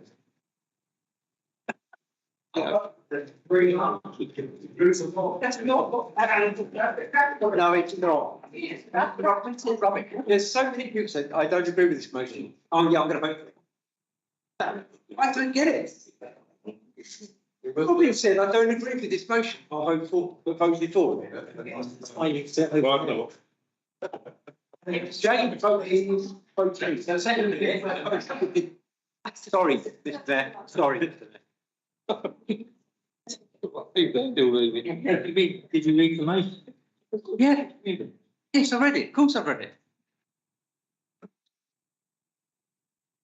it. Oh. Yeah,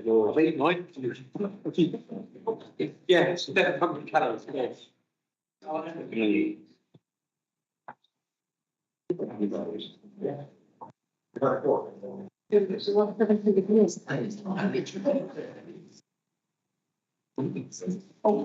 yes. Oh, do you want to do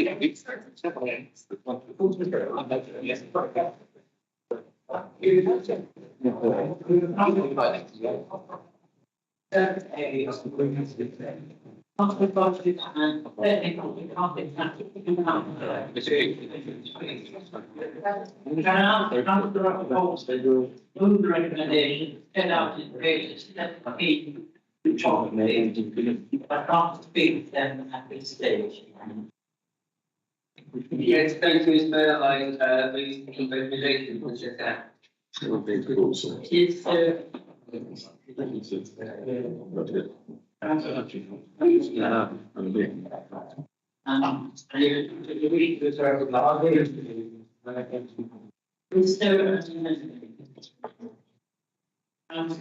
part to move the amendments to this motion, which has been tabled.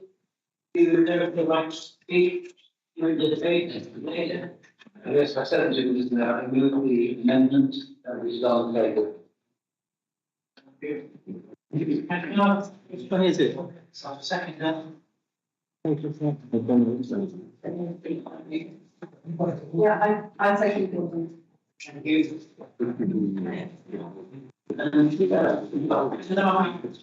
After the poll, then the first recommendation.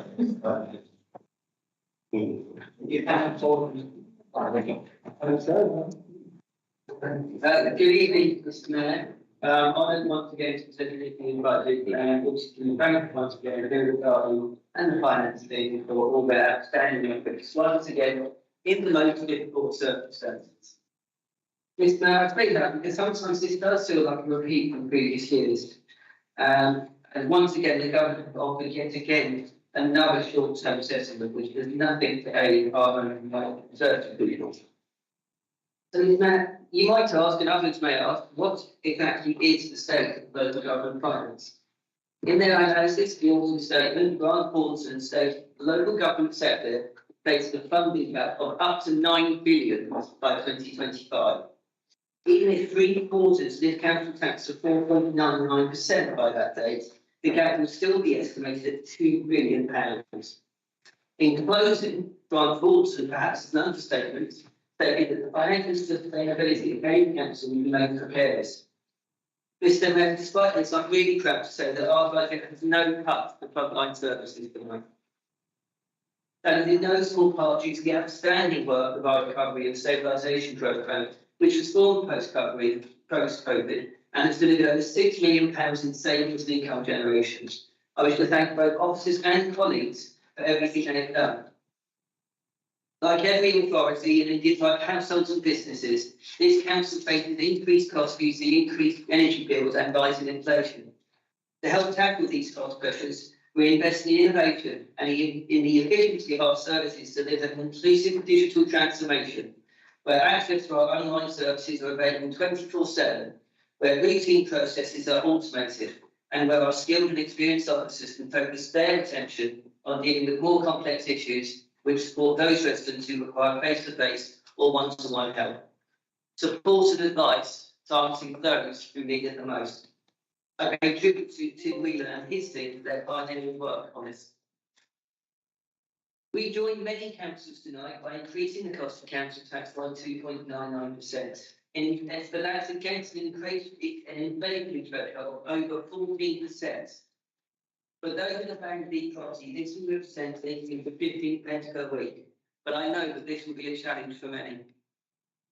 I know the struggles families are facing at the moment, and I'm disappointed that the government has once again cut the support available. From the year 2020 to 2023, the government reduced its free housing payment funding this council can award by 30%, which meant a reduction of £99,270 for those who are struggling to find rental payments.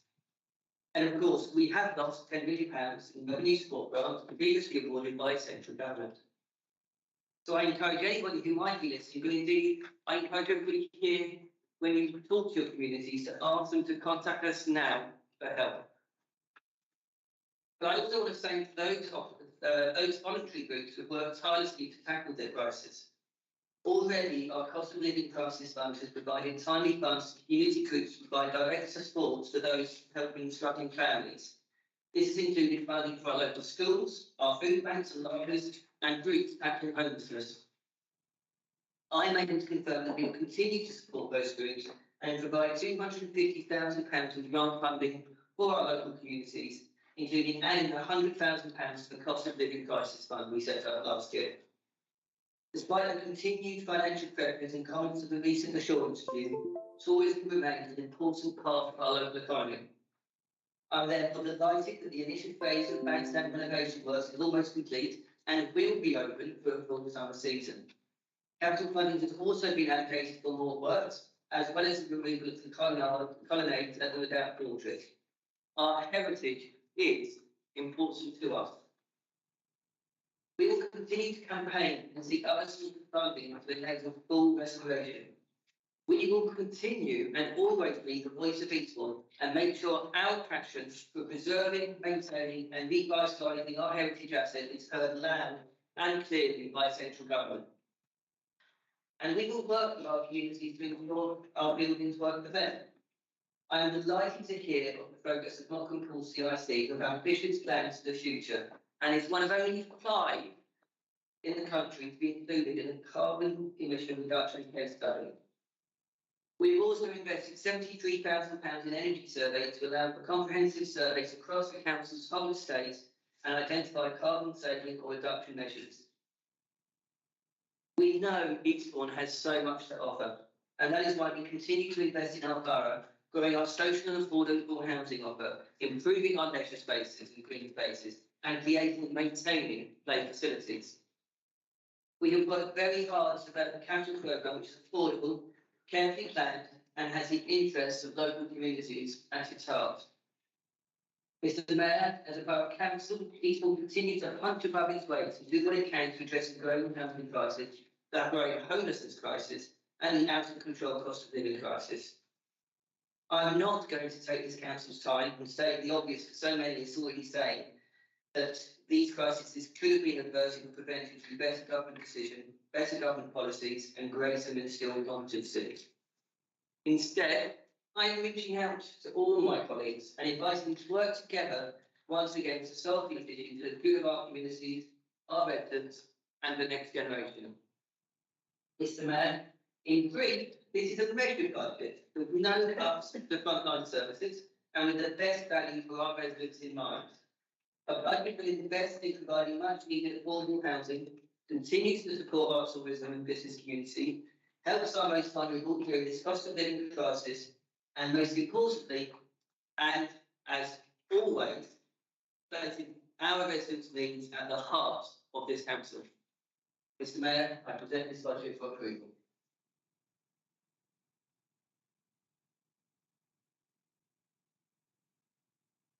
Thank you.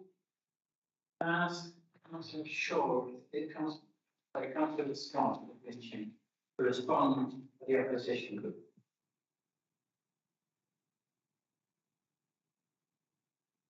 Thank you, Mr. Mayor.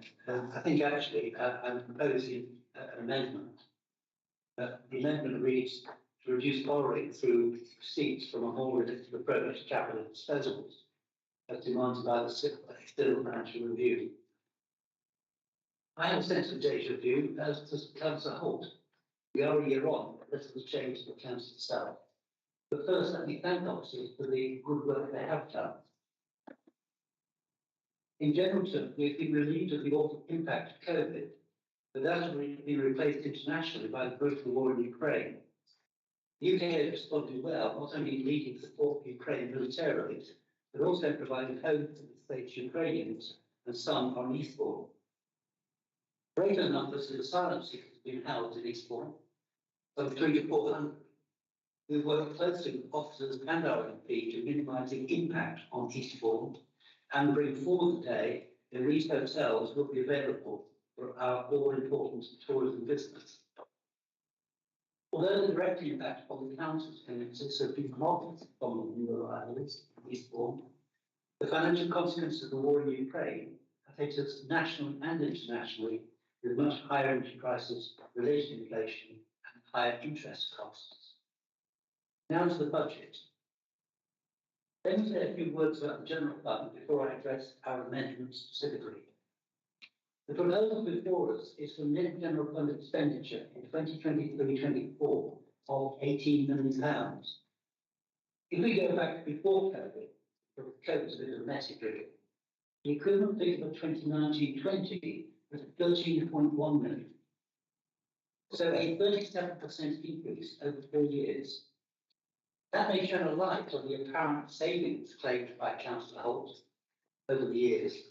If you added up these apparent savings, there would obviously be no expenditure. Gone up from 13.1 million 4 years ago to 18 million. So how has this been funded? Council tax has gone up by 1 million, 12% increase. Business rates have provided another million, 24% increase. There are government grants. Sometimes we don't hear about them. The party opposite doesn't talk very much. £2 million. Better care fund, etc. Finally, the book can be balanced by a transfer of 1.3 million from reserves. You may ask how a council that had inadequate reserves to cope with a £2 million problem and COVID hit can find 1.3 million next year and 1.6 million this year out of reserves to balance the books. Well, the answer is in county giving, smoke and mirrors, capitalisation, which the department allowed. The fact is that the council exaggerated the need for capitalisation. Broadly speaking, they received enough, over £10 million, to be able to cover the deficit for 4 or 5 years. So actually, balancing the books isn't actually that difficult. So with this increase in net expenditure over 4 years of 37%, from 13.1 million to 18 million, they are able to claim that there will be no reduction in service, which of course we applaud. We have not had adequate access to detail in the budget, but Ambrose has recently received an analysis of employee headcount, or FTEs, term equivalents, and overall cost by department. Payroll costs make up a large percentage of the £18 million net expenditure. C&T recognise that their systems are weak and in need of replacement. Some headline numbers are interesting. 766 full-time equivalents between Eastbourne and Borough, excluding waste and street cleaning activities. There are a lot of people. So far, remembering to capitalisation granted, condition of an external financial review carried out by SIPFA on behalf of the department, with a report over 1 year ago in December 2021. SIPFA reported that whilst the members understand the difficult position, it is not clear that this seriousness is widely acknowledged. It also reported that we have assessed that asset sales could deliver over £40 million in the next 3 years. Well, surely you cannot be serious, John McEnroe might say, to put forward a budget 1 year into that 3-year period with proceeds from asset sales of near 643,000 in the current year and a total of 1 million over the next 4 years. Less than 2 million against 40 million. Is that serious?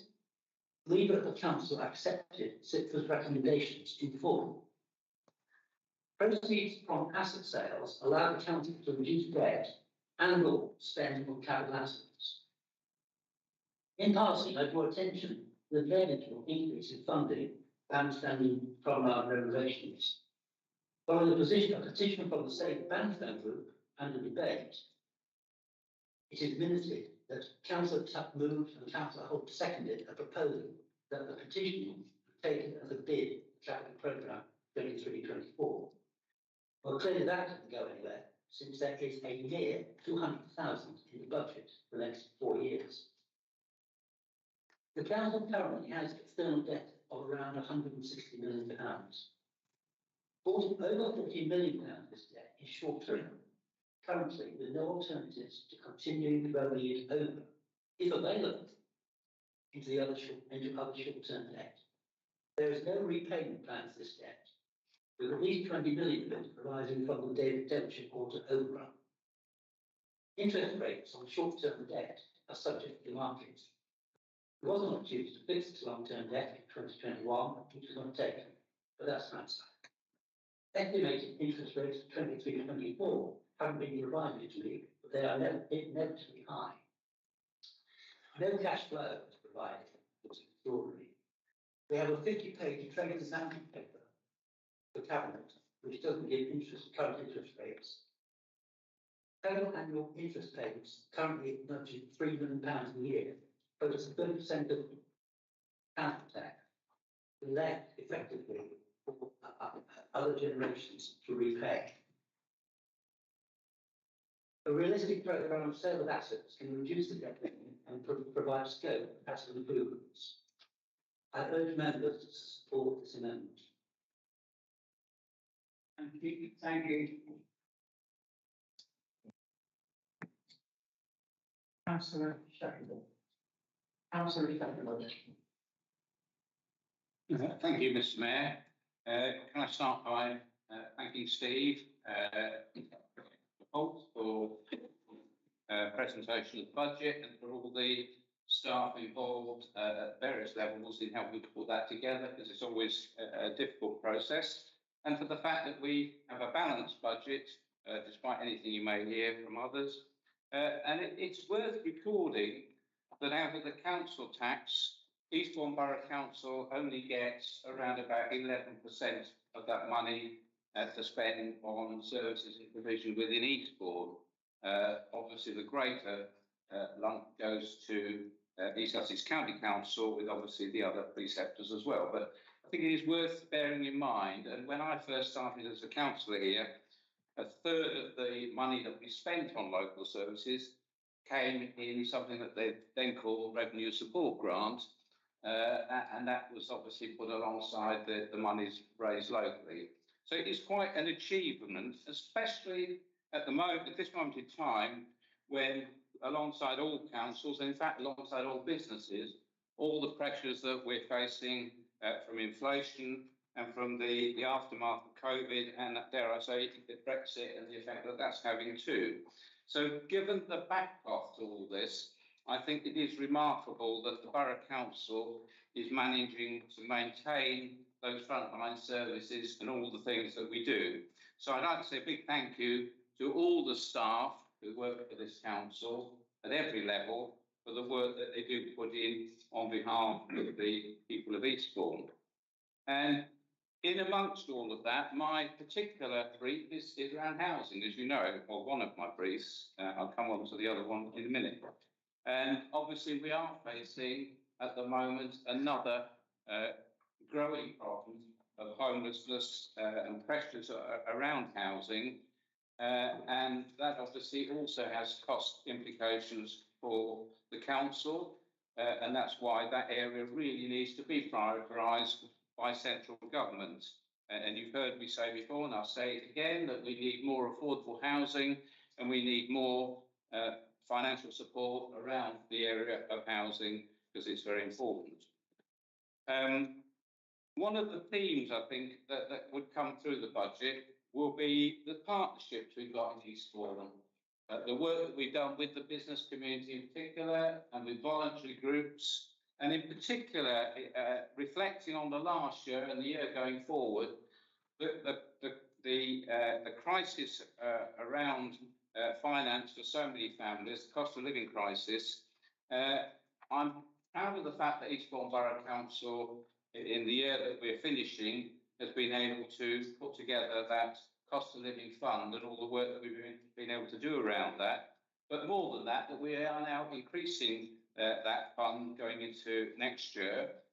And the work that's gone on both within our own organisation, through the benefit teams and through officers in all sorts of ways, which I haven't got time to outline now, in getting help to individual people, households and families who are struggling at the moment.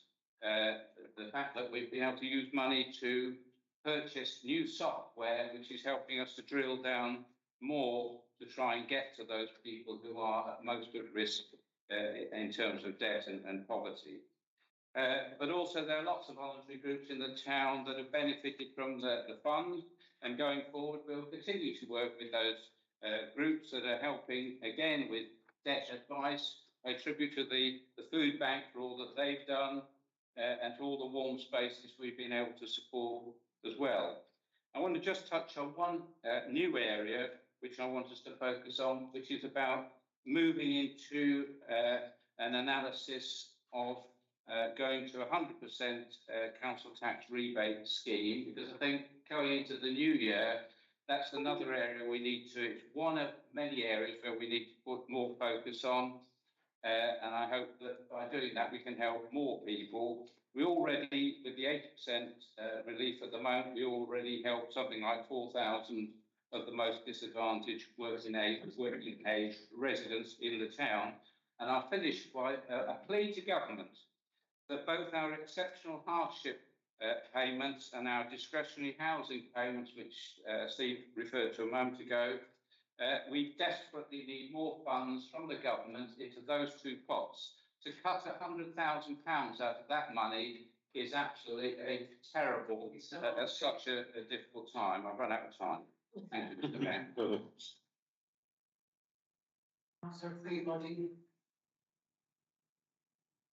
Thank you, Mr. Mayor. I will try and be brief. I'm going to focus on mainly on the capital programme.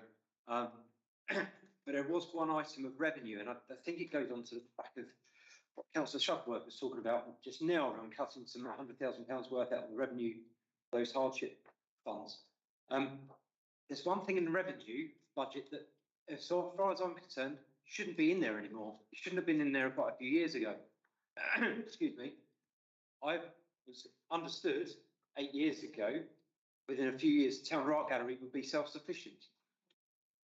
£460,000 revenue money spent on Town Art Gallery.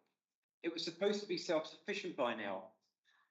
Councillor Shuttleworth, if you need the extra money to go with the hardship where it needs to go, then actually, if you'd made the town self-sufficient, some of that money and more could have gone into those services. So that's the only thing I'm going to pick up on the revenue. But I really, this is the 8th year. This is the 8th year I've been a councillor. When I first became an Eastbourne Borough councillor almost 8 years ago, it we talked about then that the Town Art Gallery within a few years would become self-sufficient, and it hasn't, clearly, because we're spending £500,000 a year out of our revenue budget when there are, I suspect, more pressing needs, especially with the cost of living crisis we've got at the moment, and I know Councillor Barber in his brought a motion up later on. Now, going to the capital programme, there is some good news on there, and I'll get onto that in a minute. It is a bit like a Scooby-Doo movie. Do people know what I mean by that? So Scooby-Doo, I'm going to tell you anyway. Okay, so Scooby-Doo, Shaggy, Daphne, Velma, Fred, when they run through a corridor, yeah, the old 70s cartoons that I grew up with, you would see they're running through a thing, there'd be a table, lamp, door, painting, table, lamp, it would be the same things. Well, this is this. Okay, the cycling strategy is part of a Scooby-Doo back set. That £40,000 has been on there for years, which never happened.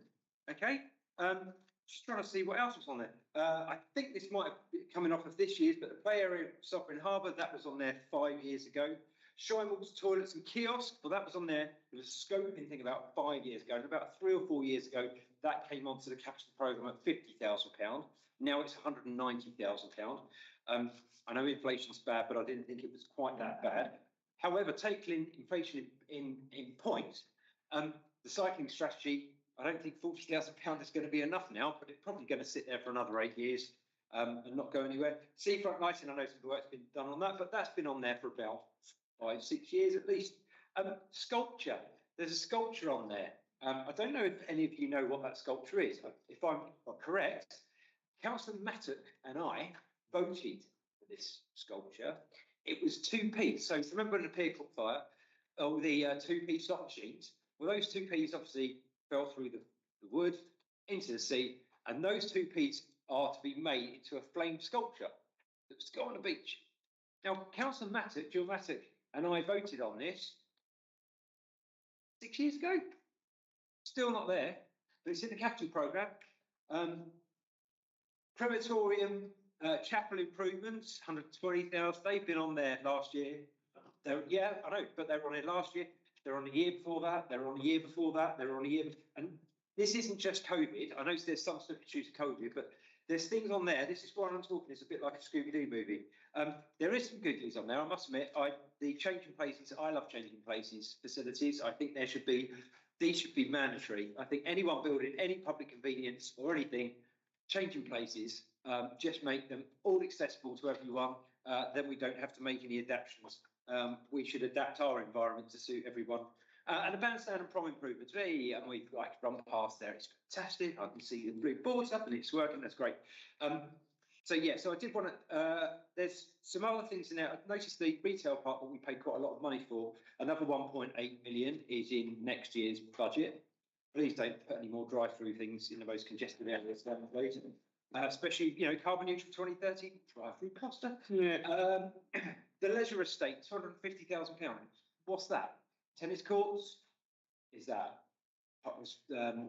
some of the leisure centres we've got? Is that recreation grounds? What is that? It doesn't say. And then we've got mixed and waste bins, recycling bins, all of which were contaminated during airborne. I don't think any of the waste bins, it's all right providing these things. I will do when it goes red, Mr. Mayor. And the last thing is dog bins. I didn't realise how expensive dog bins were. £332,000 next year and then 48 grand the year after. I'll sum up now. Just if you're going to replace them, that's a lot of money to replace. I know you've got a couple in Pennine Way. You call it dog walking site, Councillor Shuttleworth. I live there. No one walks their dog on that side, believe you me. Thank you very much, Mr. Mayor. Think of time.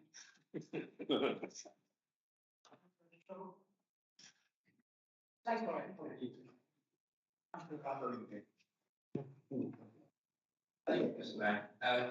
2 points. One, I should declare an interest on the trustees of the Town Art Gallery.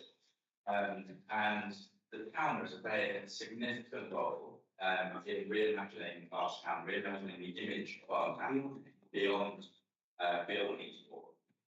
Fewer and fewer articles about Eastbourne refer to us as a God's waiting room, and instead refer to us as a place that's full of art, culture. That's exactly the kind of visual that I want to see our town talk about within. But I wanted to focus on Councillor Smart's amendment. And in the amendment, he speaks about a more realistic approach to capital disposals. And I wonder whether Councillor Smart and his colleagues could make that proposal real for us and tell us precisely which assets they would propose to sell in order to meet this recommendation. Thank you.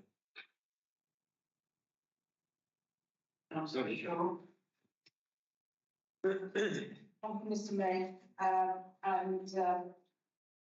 without doubt, I want to pass on my thanks to the finance team, Tim's team, and all the other people who work endlessly to try and create all the good things that are good for our town, but particularly some of the papers. I must admit, I am often flabbergasted by this, and I thought I'd do something about accounts. So I would start with saying that I would like to second Councillor Scott's amendment, because it actually recognises the true position of this council. Let me explain why I say this. The opening remarks of the Cabinet paper of the 8th of February 23 regarding the General Fund revenue budget, at paragraph 1.1 starts with the words, because austerity, Brexit, COVID-19, the war in Ukraine, and now spiking inflation. The last decade has seen an unprecedented squeeze on finance. Please understand that these are wider economic factors. It does not just affect Eastbourne Borough Council, and if this is your starting point, then don't help us. So whilst we on this side of the floor do recognise that this council will incur higher energy prices, there'll be pay rises, there'll be cost of materials, etc. What I object to is that what this administration wants us to believe, that these are the only reasons for their problems. This statement speaks of a culture of apportioning blame rather than taking some responsibility. Nowhere in the paper, and Councillor Shuttleworth talks about getting even more grants for building houses, but nowhere in this paper does it acknowledge anywhere that there have been failures in this council, that there has been shed load of money that's come from the government to help us town out. If a reminder is required, this administration has mismanaged investments at Super ICE, providing a guarantee for a £48 million loan, a complex and risky financial arrangement. And I should mention that this is in part why there is delays with audited accounts for the past 3 years. No business could do that and get away with it. They have overextended their borrowing, they've provided for neglected decaying heritage sites, and failed to collect overdue council and business tax, and even benefits that were overpaid. Since at least 2000, the arrears have grown from 17 to 19 million pounds. That's an awful lot of money. Now, going back to paragraph 1.1, mentions Brexit. Now, remember, Brexit only happened on the 30th of January 2020. Let me read an extract from a report from Deloitte on year-end accounts for 31st of March 2019. The council was already in a relatively weak financial position, and COVID-19, as well as the current macroeconomic environment, presents additional significant financial challenges in 2020 and 2021 and beyond. Guess what? The challenges came. Then we get to paragraph 1.2 of the Cabinet report, which states that several councils have declared bankruptcy. Technically, of course, public sector bodies such as councils cannot go bankrupt. But this is more or less equivalent. And not a lot of people know this, but there are 330 councils in England, and to my knowledge, only 6, and you can hardly call that several, have had significant problems, that they have technically become bankrupt. This means that their expenditure exceeded their income, or they made bad investments, hoping to make a quick buck, thinking they were making the right decisions. Common factors in all these bankruptcies were poor investment choices, poor management, and lack of commercial awareness. Eastbourne was one such council who recognised the need to address the threat of imminent disaster, and they went to the government given permission to capitalise. SIPFA report was asked for. No, not surprisingly, the SIPFA reported that the council will need to sum up, please. To go to a more sustainable approach to its financial position overall, that they need to carry out responsible asset disposal and replenish its depleted reserves. Does this proposed budget do that? We contend that it does not. In fact, adequate thought has not been given to the simplified calculations, and that's why Councillor Smart's amendment. Are you saying that? Yep. Amendment deserves support. If you don't, this shows hubris, the total lack of self-awareness. Thank you. Councillor Todd. Thank you, Mayor. Just start by very quickly responding to Tony Trooper, and everybody in a couple of things. Belmont, we reduced the budget by 200,000. You always just tell me that we ought to listen to the public. If ever there was a public campaign to keep money going into an organisation, it's Belmont. Pavilion, Dave. And the sculpture, the money's come out of the peer fund, and it's there. Hopefully, the sculpture will come again in terms of. I can answer your other questions. Maybe I'll go over a bit later. Because I want to address Councillor Smart and Councillor Shaw. Local government, not just Eastbourne, local government is a crisis. Councils are on the verge of insolvency throughout the length and breadth, not just a handful. And they clearly don't listen to or attend, have the opportunity perhaps to attend meetings that I do. But I listen to council leaders from all sized councils, from all parts of the UK, who are complaining that they are not sustainable going forward. The reason for that is the amount that government used to give and no longer gives to local government.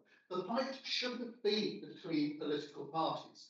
The fight should be for local government against national government, because this is where the services are provided from.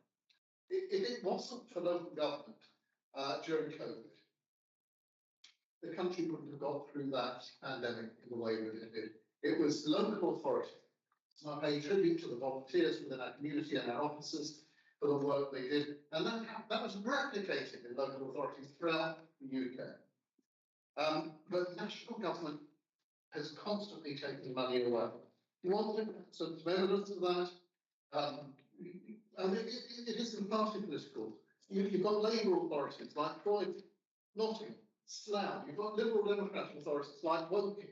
You've got Conservative-led authorities like Spalthorne, Thurrock. Just this week, the leader of Bournemouth, Paul and Christchurch resigning because of an auditor's letter. And Surrey County Council, only yesterday I read, is on the verge of insolvency. So Surrey County Council, will you wake up? Will you start fighting for local government against national government? It happens in a lot of places. At County Council, I don't take, as opposition leader, my attack on Keith Glazier.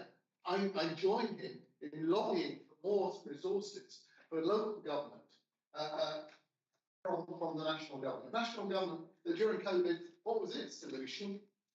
Spending hundreds of billions of pounds on PPE that ended up being thrown away and often came from companies linked to Conservative members of the House of Lords or House of Commons. This community and all communities deserve the services that local government give. And what Whitehall and Westminster listen to Conservative leaders in opposition like Councillor Smart said, oh, everything's all right, we don't need more money. They, instead of listening to their leaders of the authorities that they run, who say we desperately do. And if we don't, local government will collapse, So my challenge to Councillor Smart, Councillor Shaw, is to put party politics behind them and to join with me in lobbying national government for a fair deal that they've been promising for years and haven't delivered upon. Instead, they come along here and they talk about debt. Yes, it's got 160 million pounds of debt. A few years ago, Councillor Clark saying we're going to have 240 million pounds of debt, 6 figures change regularly. And yes, we've got debt, but we've also got many times that value of debt in assets. We own over 3,000 houses. We've got this town hall, we've got the Devonshire Park Centre, we've got heritage sites along the seafront. And assets well outstrip our debt. And we borrow to provide services and repair heritage buildings for our community and for the visitors that come to this town. So to say that we've got debt is really just a red herring. But finally, and in summing up, let's look at Councillor Smart's amendment. He says, listen to the financial review and do what they tell you. They told us to sell the farms.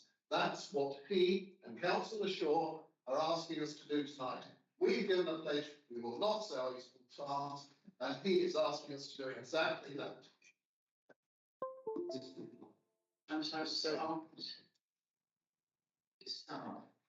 Thank you, that's a great opportunity. Let me be very, very clear. Councillor Tutt to raise the park situation. I have seen no documentation, although I requested it, that says that selling the farm was part of that plan. And I find it extraordinary that for the administration to talk about selling the farm, that it's they who actually proposed to do it. They have now understood that the people do not want to sell farms. We are not suggesting that the farms should be sold. Let me explain a couple of things. One is in terms of insolvency. Insolvency is a capitalist. Let me tell you, I am disappointed that nobody in the papers did ever get a cash flow. Right? No, I can't see where the chance of being on the brink of insolvency. Right? I can't see what interest rates the company is paying at the moment. There's a lot of information very short on it. I rather suspect that actually the council's cash position is actually relatively okay, interestingly enough, because it's a very complex position. Therefore, actually, the Eastbourne Borough Council is not about to become insolvent, and I'm certainly not suggesting it. I did suggest on the balancing the books from the general, how it's arisen because the capitalisation, which is much greater, £10 million, was necessary for that effectively for a few years allows Eastbourne Borough Council to balance the books. It doesn't solve the long-term problem. But let me talk to you very clearly in terms of Councillor Tutt's position. I am certainly no fan of the settlement between government and local government. And actually, I have taken it upon myself to work quite closely on these things. And whenever I meet ministers or anybody of influence in that area, I am clearly pushing for a sensible financial approach. I mean, I've spent more time looking, I suspect, at the tariff situation, which I've still yet to get a proper answer, because I think that, to me, is a dreadful place.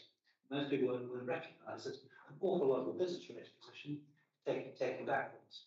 But often the opposition, in terms of this discussion, do ignore the fact that actually there's an awful lot of government grants actually. I may not agree with the way they do it, but there is quite a lot of government grants going around. And even legislative budget, general fund, £2 million of government funds in it. I might also just for amusement, actually, I did look this one up. 13th of February, when the RS, the administration often mentioned the Great Support Grant, and I think that the scene for that were actually laid in 2013. And will you remember that we did enter in coalition with the Conservatives at the time? And on the 13th of February 2013, a gentleman by the name of Stephen Lloyd voted to approve the amount of the RSG. I just think we'd like to check that. But effectively, in terms of asset sales, Councillor Tutt makes the point that we do have significant asset sales. I enjoy working with him constructively on some transactions within the strategic property board. And on an individual basis, we often agree on many things.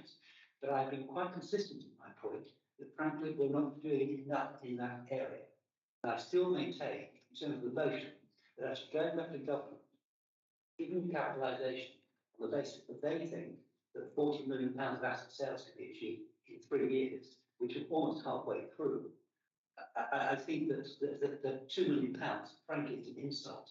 I think that we do need to recommend, therefore, my amendment. You will notice that we're not amending many of the issues considered the general fund. We're probably not closing up some of the details if you do that. We haven't been able to go through the general fund line by line.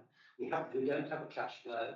There are various things there. So on motion, being relatively positive, all we're asking for is a realistic review of the capital disposal program. Thank you. Thank you, Councillor Smart. Can I now ask Councillor Holt to sum up, and you can 5 minutes. Thank you very much, and thank you for the contributions to being made. There's a little bit of an attack there, and a little bit of support. So let me go through some of the notes I've been very quickly made before I perhaps remind Councillor Smart of what the sector review actually stated. We do take that sector review exceptionally serious. So we've met all with government and agencies. So for anybody to accuse of not doing so is frankly sort of underplays the amount of work that the officers themselves, legal counsel, indeed people sitting in this room have done. And so I do find that disappointing, I must say, disheartening. I agree with Councillor Tutt that this government has undervalued local government, and even now, the main central government department does not include local government in its title. Department levelling up, home, housing and communities. No word there about local government. What does that say to you about what this central government feels about local government and its important role? Councillor Shaw stated about the fact that our audits are still to be finalised. Over 66% of authorities are in the same position, Councillor Shaw. Thanks to Eric Pickles.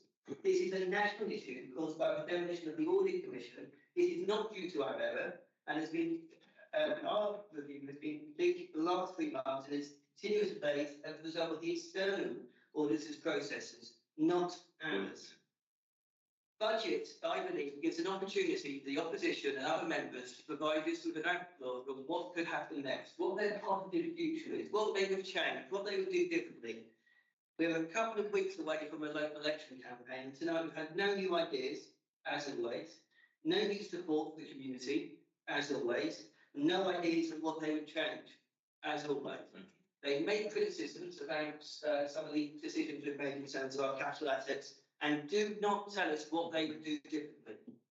Instead, we present a positive vision with no cuts to frontline services and with support to our wider community. They remain silent. As for Councillor Bagrinde's perspective with regards to what assets they would sell, again, the opposition remains silent. Councillor Tutt quite rightly identifies that the farms would be under threat once again. And Councillor Smart is shaking his head. But let me read to you what the importance of the estates. Page 21. We have reviewed the Eastbourne Borough Council's property portfolio and have been advised the gross value is 76 million. We believe this is understated, particularly in relation to the agricultural portfolio. Further down, the farms estate consists of large agricultural holding. The current stated values regarded by the review team is a significant understatement. Should the estate be considered for disposal, this would realise in excess of this amount. There is potential to sell parts of the estate depending on the pressure to gain capital receipts, and we would expect a high level of interest from purchasers. What you are stating, Councillor Smart, page 21, by your motion, is that we would have to sell the farmlands. That's what the review says. That is in black and white. Further down, page 27, to be really clear, 1.6, verified valuation of assets individually, including rural estate, and carry out detailed options and market trace for local assets to establish asset disposal lists. You say you don't provide detail. Here is the detail. If this council backs Councillor Smart's motion, he would advocate the sale of the farms. Sure. That's what Central View is saying. That's what your position now is. Thank you very much. Thank you. We now come to the voting part of this session. All the votes on the budget require a formal recorded vote under regulation. I will hand it over to the head of the Democratic Service to conduct the vote firstly on the amendment. Thank you, Mr. Mayor. So we're voting first on Councillor Smart's amended budget.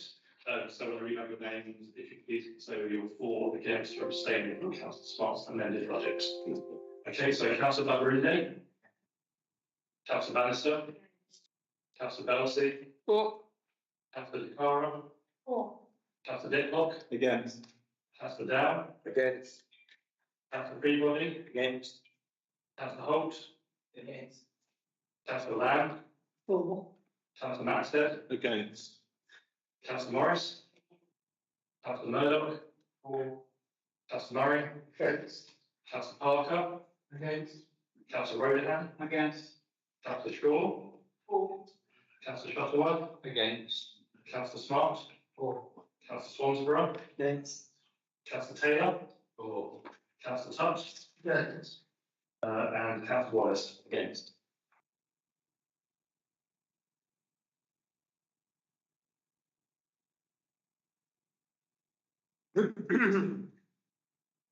So that amended budget was lost by 7 votes to 15.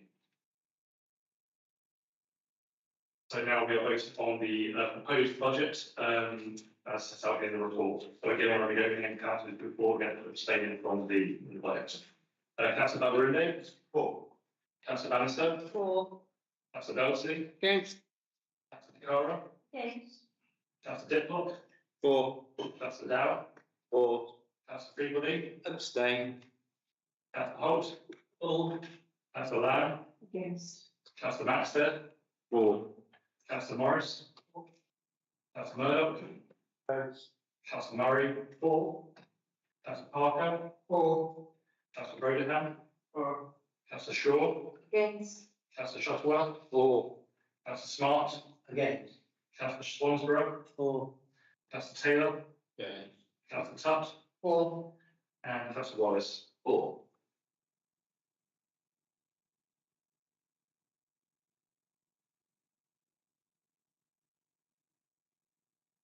So the budget has been passed as originally proposed by 14 votes, 7 with 1 abstention. So thank you. Thank you very much. And we're now going to invite meeting and the councillors.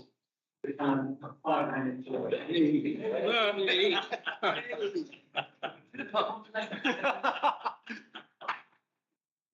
Being realistic, I'll be starting the next part of the meeting at 22:09.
always want to talk tonight.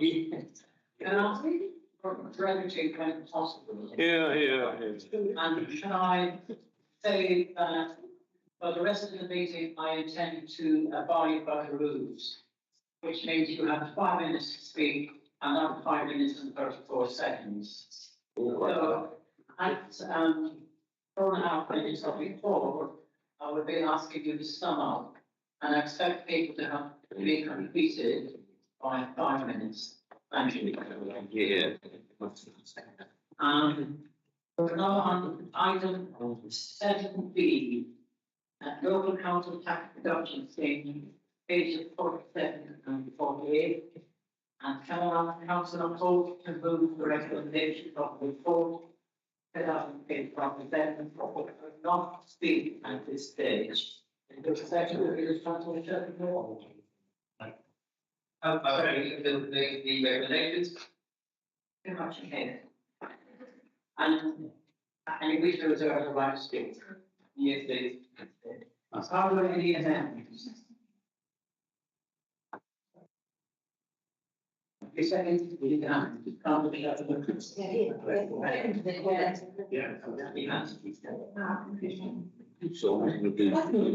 which case, I invite Councillor Hall to speak to the recommendation. Thank you very much, Mr. Mayor. Thank you, Lars, for brevity. I will keep it through. The recommendations are as per in favour. I'm happy to take any questions or queries. I would only add, because I know there's a vote about this later, the council has already committed to review the council tax reduction scheme over the coming year as well. Thank you. Do any councillors wish to speak? Thank you, Mr. Mayor. I just wanted to ask, how long have we had the current council tax reduction scheme? Because since I've been a councillor, it's been renewed each year, and I'm not sure how many years it's been going on for. 2016. I thought it was 2016. Yes, so it's nearly 7 years. I will speak to it later about the changing it slightly. And it's a shame we can't do it this year, but it's a little bit late for that. But it will be in terms of looking at ways around it in next year's budget. Thank you. Any other speakers?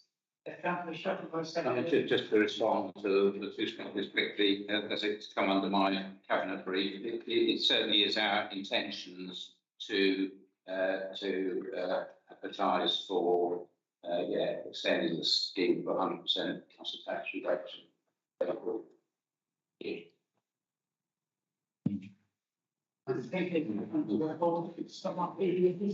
Yeah, just to thank everybody once again, and I guess as I've said in my budget, and people might still be observing, watching, we do appreciate council tax can cause issues and difficulties for all members of the public. You would just ask them to contact us. But I'm happy to say we also have some advanced software and with fund our investment, so that you can contact those that you think you might be most vulnerable.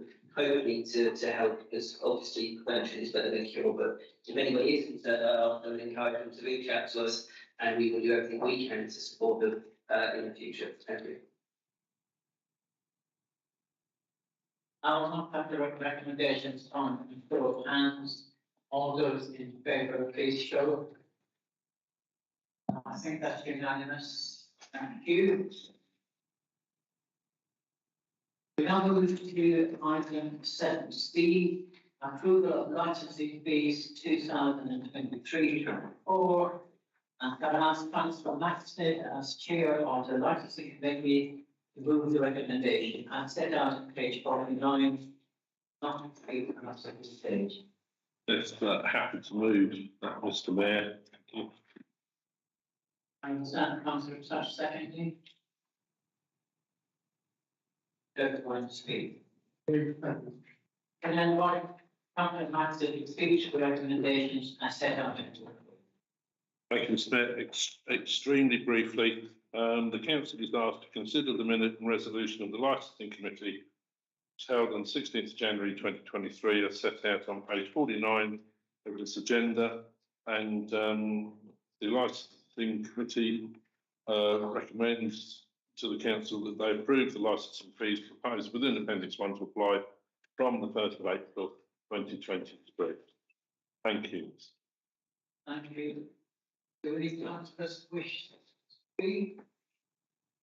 Can I ask if any councillor Max did, if you wish to start? Well, I just did, thanks, Mr. Mayor. I'm now going to recommendation to report from the short hands. All those in favour, please. Well, I think that's unanimous. I'm moving on.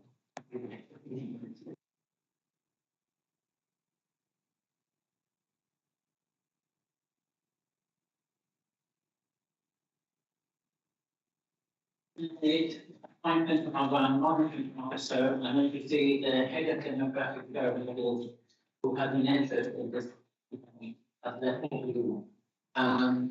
Can I ask Councillor Tuck to move the recommendation as set out on page 59? I'm not to speak at this stage. I so moved. Thank you. Seconder, Councillor Storm. Yes, I'll have to second the motion, thank you. Thank you. Councillor Tuck, do you wish to speak to the recommendation? If I can, so if I can start by thanking all of this and all the services. Very sound advice over a period of time, and we very much appreciate our members around Denver.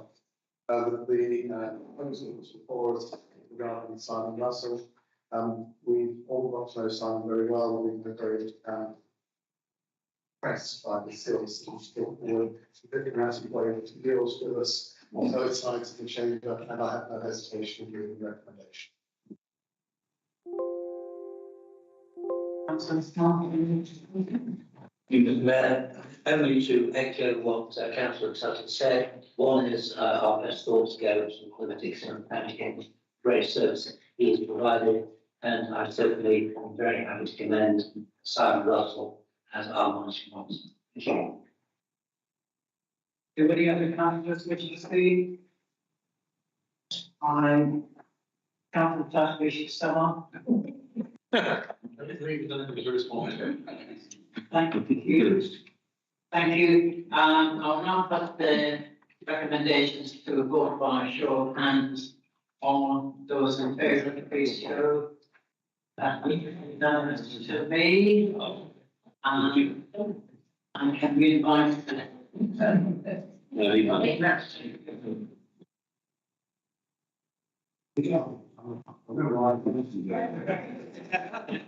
I love it. Now that's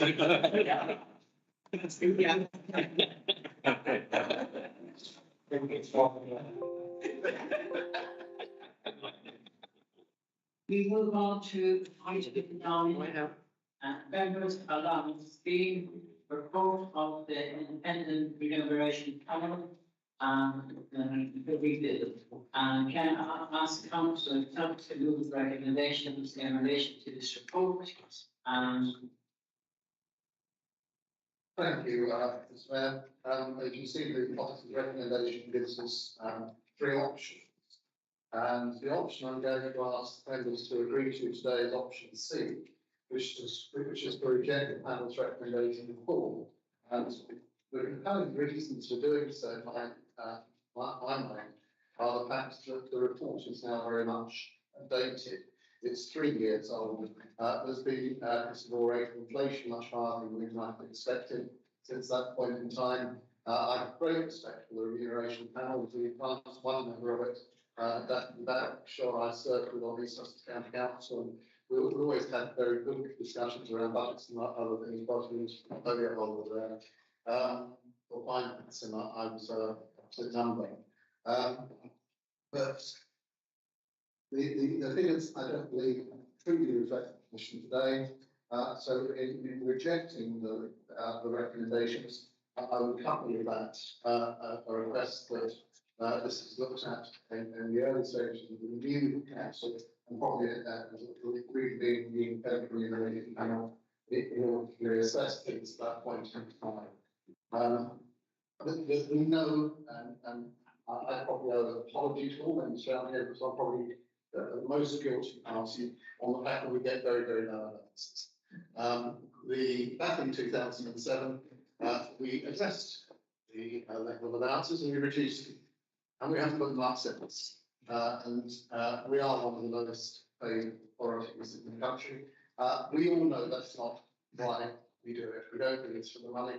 We do it, members of both parties do that because we genuinely want to serve our communities and we want to actually from a better place for us all to live.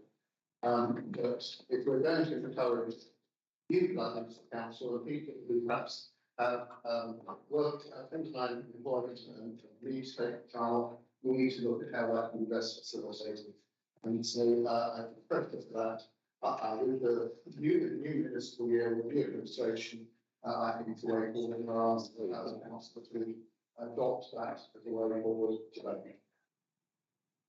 Can I please look sign over and ask Councillor Swan to second? Thank you, Mr. Mayor. Yes, I'm happy to second this approach. I mean, first off, if you have an independent review panel, frankly, we should accept their recommendations. So we're only going on a rejection basis, as they in terms of the character suggests, in terms of a renewal. But I don't think we should dig into the long grass. I think that the remuneration panel should be requested to complete their work so that the proposal can be brought to the level of council meetings. Then we should go on forever. With that provided, I second the motion. Councillor Peabody. Thank you, Mr. Mayor. I don't agree. I do think this is kicking it down into the long grass. I remember when we had the full council meeting speaking about this over Teams or Zoom, Skype, anyway. And there's always a reason why not to. I know what you said, Councillor Tutt, about actually a new administration can look at this, but there's always been a reason why not. And there will be legitimate ones, COVID, financial pressures on the council, etc., etc. However, as Councillor Tutt rightly pointed out, allowances haven't gone up since 2007. Okay, we don't do this for the money, because don't forget, for those all people watching on webcast, we're taxed on that allowance as well. Okay, so if you, like me, it comes out as a second job, so I get taxed straight away from earnings one on this. I don't think, with the allowance so low as it is, and if you look on page 76 of your papers, Eastbourne Borough Council 2,808, when you look at all of the other councils in this area, I mean, the next lowest one, as far as I can is 8th District Council, it's 4,500. Oh no, sorry, Lewis District 3,200, but the average is 4,600. Okay, yeah, we don't do it for the money. Of course, we don't do it for the money. However, what we want to do, what we need is a council and a chamber that is representative of the people of this town. And I'm sorry, but it isn't. We have independent councillors, all very diverse, 3 middle-aged men with beard. Yourself.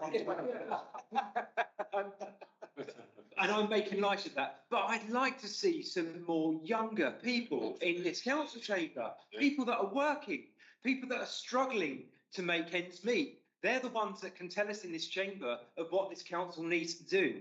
You know, no offence, but the average age of this council, probably the mean age is probably about 60 something. I'm being kind. Okay, that's, well, we talk about Eastbourne. Who was it said earlier? Eastbourne's not now God's waiting room. Well, the council shouldn't be either. Okay. So when we talk about Scooby-Doo, and I said Scooby-Doo earlier, Scooby-Doo's like the members' allowance every year, 2,808, 2,808, 2,808, and it's been like that for ages. And we talk about the cost of living crisis, and yes, there is a cost of living crisis, and yes, we need to be doing as much for all members of our local community. That includes you guys too. When you read your papers on the internet, yeah, you're using broadband, you're using electricity. That's not cheap lately. You don't get any extra money for that. So what I propose is we accept the recommendations in full with a caveat that they're reviewed by the new administration as they might need to go up a bit further to at least look at the local average for this part of the world. Because although they say it's a rich southeast, certainly with our transport links and everything else, we're far from the rich southeast. But what we do need to do is make sure that we're not disenfranchising people who could stand for council and would be a real asset for this town. And allowances that low, I'm afraid that's what we're doing. Thank you, Mr. Mayor.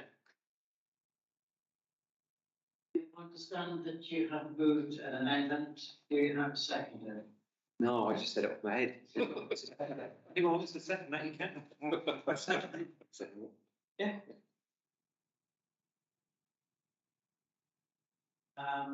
Next speaker, Councillor Barbara. Thank you, Mr. Mayor. I get £54 a week, it works out, that Eastbourne Borough Council gets, is quite extraordinary. There are folks on all sides, all aisles, who devote so much to their role as a councillor, and paid to be councillor, and that does need to be recognised. What I would say fundamentally, though, and it goes to Councillor Tutt's point, and Councillor Beardsley's point as well, that there is often a political reason not to put up councillor allowances. In my view, it shouldn't be for councillors to be voting on whether or not to put up their allowances. It shouldn't be for councillors to set those for themselves. We don't tolerate that for members of parliament. And we used to, didn't end up. In other jurisdictions, I was talking to some councillors from France the other day, and they have a national framework that the government has set to take it out of the hands of local authorities and to stop situations like the one that's happening. So I would also like to see, and I've been liaising with LGA colleagues to see how on a party basis we can persuade the government to look into that. So that local government allowances, not just in Eastbourne, but across the country, support people from all different nooks and crannies of society to give the great talents that they have to offer. So, thank you. Thank you, Mr. Mayor. Yeah, first off, I'd like to recommend that we go point A. It's laid out on agenda item 9. I do hear what Councillor Tutt's saying, but I can see no issue with accepting the recommendation as laid out in point A and then have it reviewed for the budget 2024 to 2025. Because we know Eastbourne is underrepresented. We have too few councillors who are paid, who are underpaid. And this issue has been kicked down the road every year. And for whatever reason, whether it's going to be borough elections or general elections or council elections, we can't seem to make a decision on our own allowances. And my plea to my colleagues is have some respect for yourselves. We all work extremely hard for our communities. Every other councillor in this country is paid more than we are. Why do we discriminate against ourselves? It just makes no sense. And it's hard work being a councillor. We've heard it today, the work that people do in trying to balance a budget, and that's just part of what we do. And additionally, there are plenty of groups and individuals who are out there attacking what we do in this chamber. You know, all over social media or the Eastbourne Herald letters page, they can do it better. But I never see their names on any ballot papers. Okay, they still want to leave it to us to do it. So really, encouraging my colleagues, be brave on this. It may not read nicely on social media or the local paper, but have some respect for yourselves. We are underpaid. We're earning less than the way under the minimum wage, and it's got to stop. And I was really hoping by seeing this on our agenda this evening, at last we would approve this recommendation. This is an independent body who's recommending it, not doing it amongst ourselves. And we hear time and time again how we listen to the advice of the expert, how we listen to the advice of our officers. Well, why don't you listen to the advice of this independent group who is telling us you're underpaid? And then it might encourage more people to get involved in politics.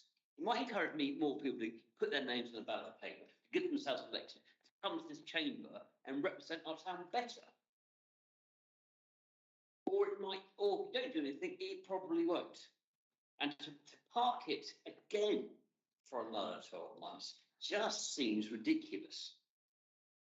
I'm recommending point A, and I'm recommending the IOP again review the levels of allowance, and then their recommendations can be discussed and voted on in 2024-25. But I urge this chamber to accept this recommendation this evening.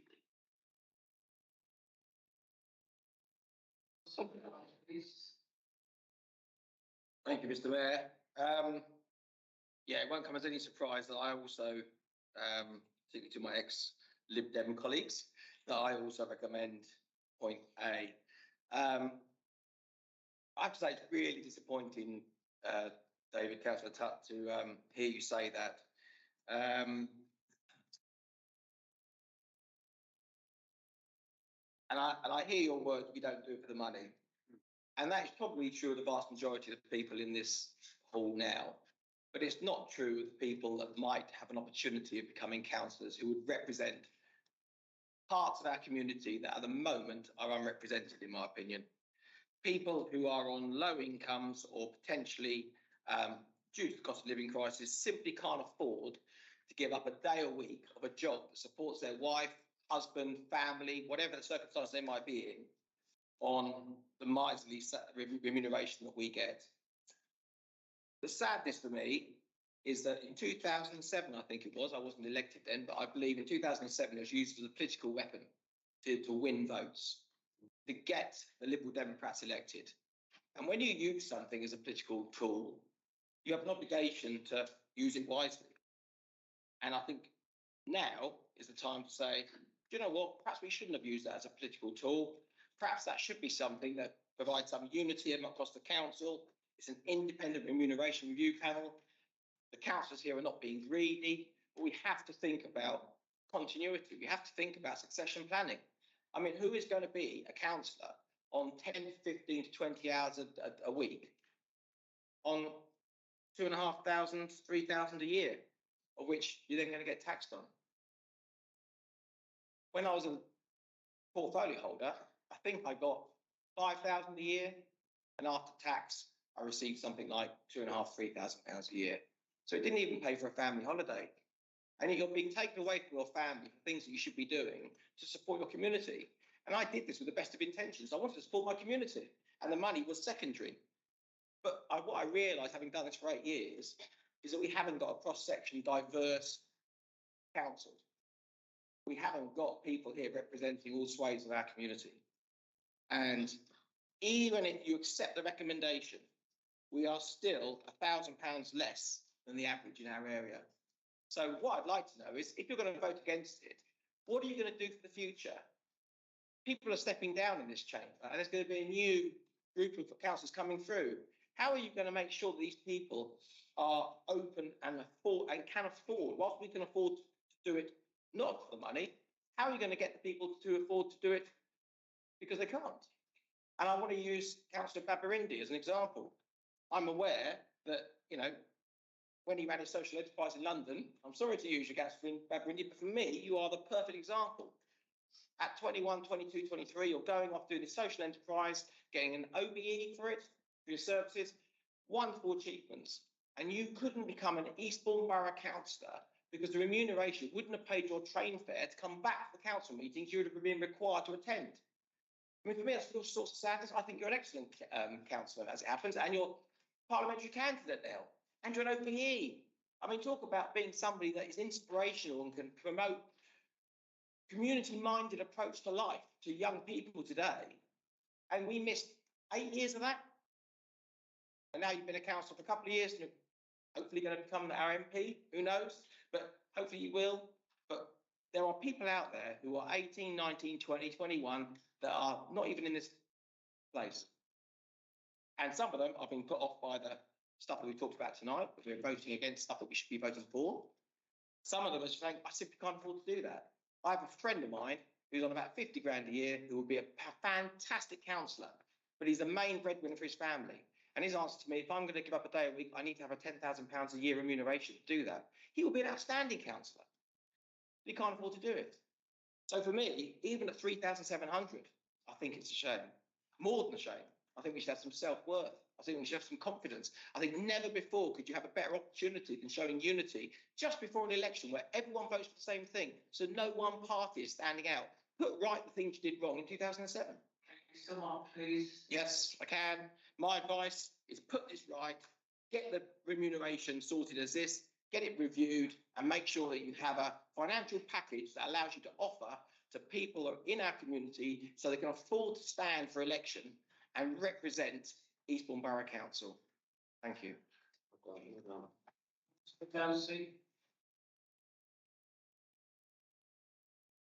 Thank you, Mr. Mayor. I had the honour in 2006-7 of sitting where you are with the gold chain round me, except it was in another room. And I clearly remember the election of 2007. And Councillor Dow has just reminded me of what did happen. And it was totally political. What happened with Councillor Tutt was not the leader at the time, but it was a totally political stance that was taken by the then leaders of the Liberal Democrats in Eastbourne. And as the opposition, there's nothing you can do about it. When people make that decision, it gets voted through and that's it, and you're stuck with it. But I have to confess, I did not expect it to go on from 2011 to 2023, which does seem an excessive number of years, 16 years of devaluation of the original amount of money that was there in the first place, because inflation has affected that as well. So what we end up with is slightly less than what it was.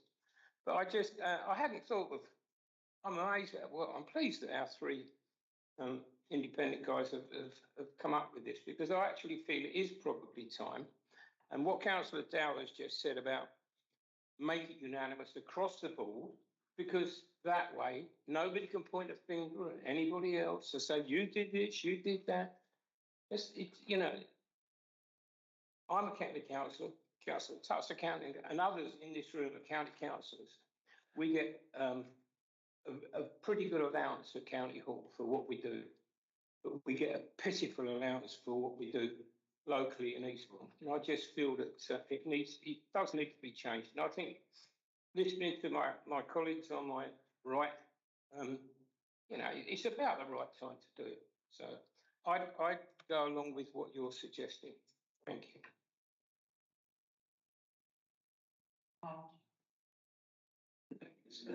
Just obviously, I mean, I agree with Councillor Belsey. We do need a unanimous position on this. I think that is right. I just wonder, I mean, in my opening remarks, I mean, I made the point that I was quite happy to support the projection on the basis that the IRP remet and the 45 November. Might I propose an amended motion, which I think might actually gain support of the independent members, and that is that we go down that route, and that we agree to things, that their recommendation to be put to the November Council, A, is accepted without debate. In other words, to take, I think, one of the other council's points into account. And secondly, it's about data.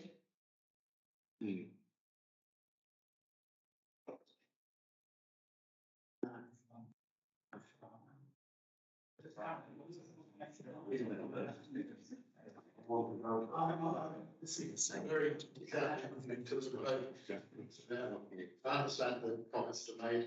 I mean, times have changed considerably since I was first elected. And I was elected in 1980. The allowance. 1980. You're already here. The allowance you had to actually put in a formal claim for, and it was £5 per meeting. For at least a year. I think it was 3. So well, maybe when you started, it was 5 when I started, and you had to put this claim And no, I haven't got the payslip, of course, I didn't make the claim. And that was when I was 23 years old and I could show you what my income was, and I could afford not to claim, but I didn't think it was right to do so.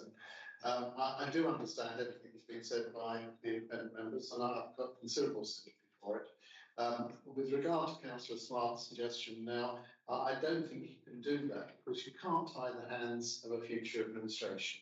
What you'd be asking us to do is to say, this is what we demanding that you newly elected, I mean, none of us may be here at the Chamber come April, and we would be proposing something and trying to tie their hands. I don't think that's right. I do think that it's right that we ask the IRP to be after the elections, and I'm quite happy to support Councillor Smart in asking the report to come by November 2023.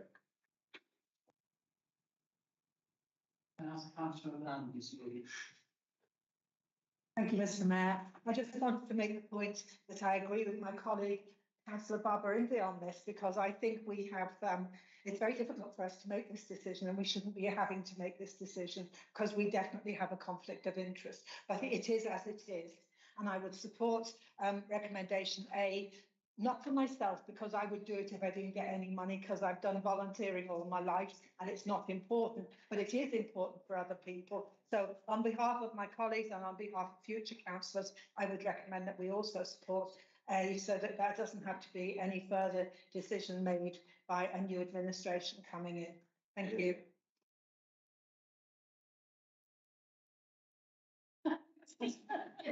Dinner. It's the fire alarm. I was feeling that you summed up on all that. We have two proposals. I'll take the amendments first, please. It's by a show of hands.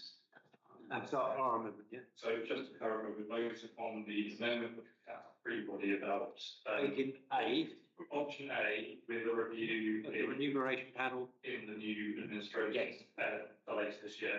So basically reviewing. 23 coming up for next year, but yeah, in the next year. So and that was seconded by Councillor Wallace. Yeah. So we will put that proposal first to a vote by show of hands. Come on, everybody. So all in favour? Come on. I can't believe it. People this side saying no and they're not voting for it. Of course, any against? Unbelievable. Sorry, it's just it's all against his proposal, so against, Wow. yeah, This is and any extensions? backbone there, guys. Oh. Okay, so that amendment has failed, so we will then go to Councillor Smart's original proposal and Councillor Smart's seconded, which was to reject the recommendations and then have the IRP review and then review again in the new administration on the council meeting. So all those in favour of that proposal? Week. Sorry, Tom, is that hand Any against? Any abstentions? Yeah, so that will be carried, so proposal to say, yes, That's all. Yes, I've been. Thank you, and thank you for your help. Now we to go back to item 10. There will be energy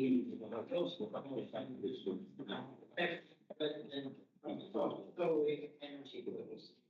And I'm rather than to move this motion and set out on page 3 and taking registration.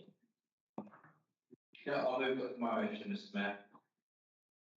The councillor Galway seconding. So from the councillor, then press bar.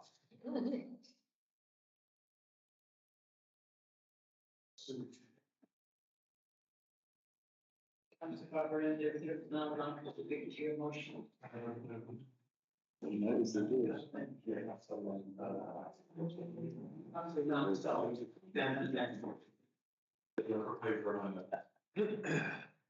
So I moved, an alternative.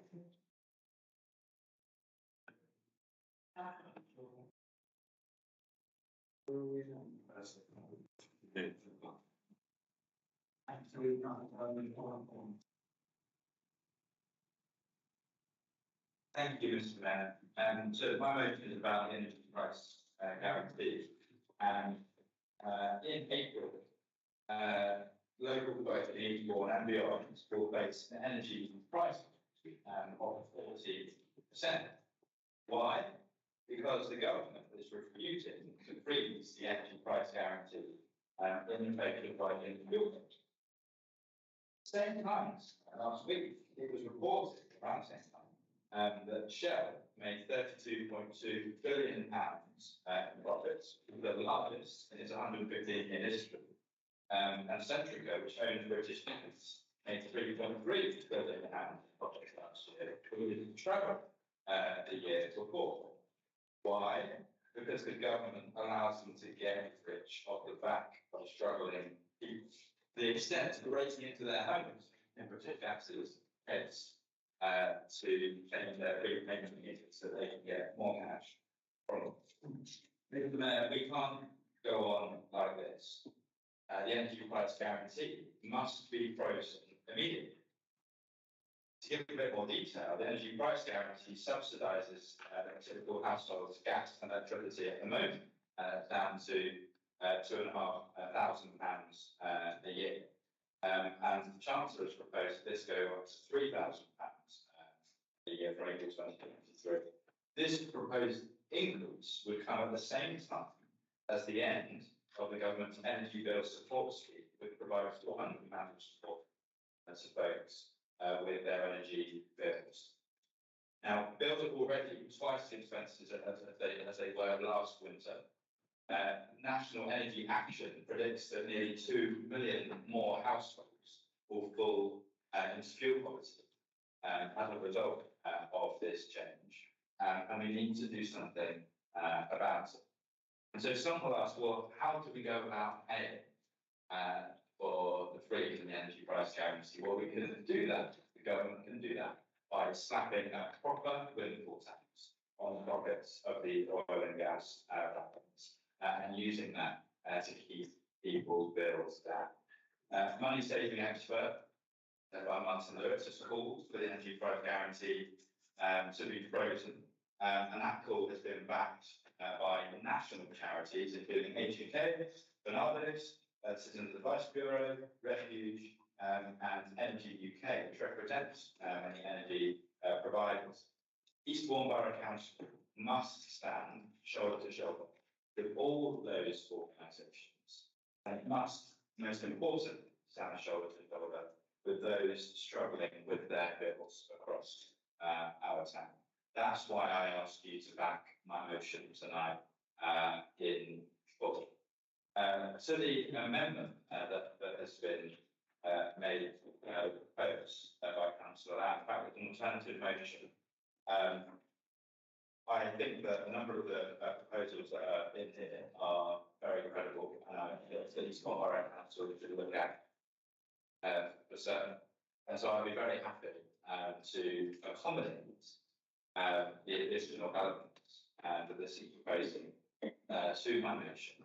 But as I understand it, Councillor Lang is proposing this as an alternative motion, and which would therefore check out what I'm talking about, which is the energy price guarantee, which is not something pretty prepared to accept additions, but not Thank you.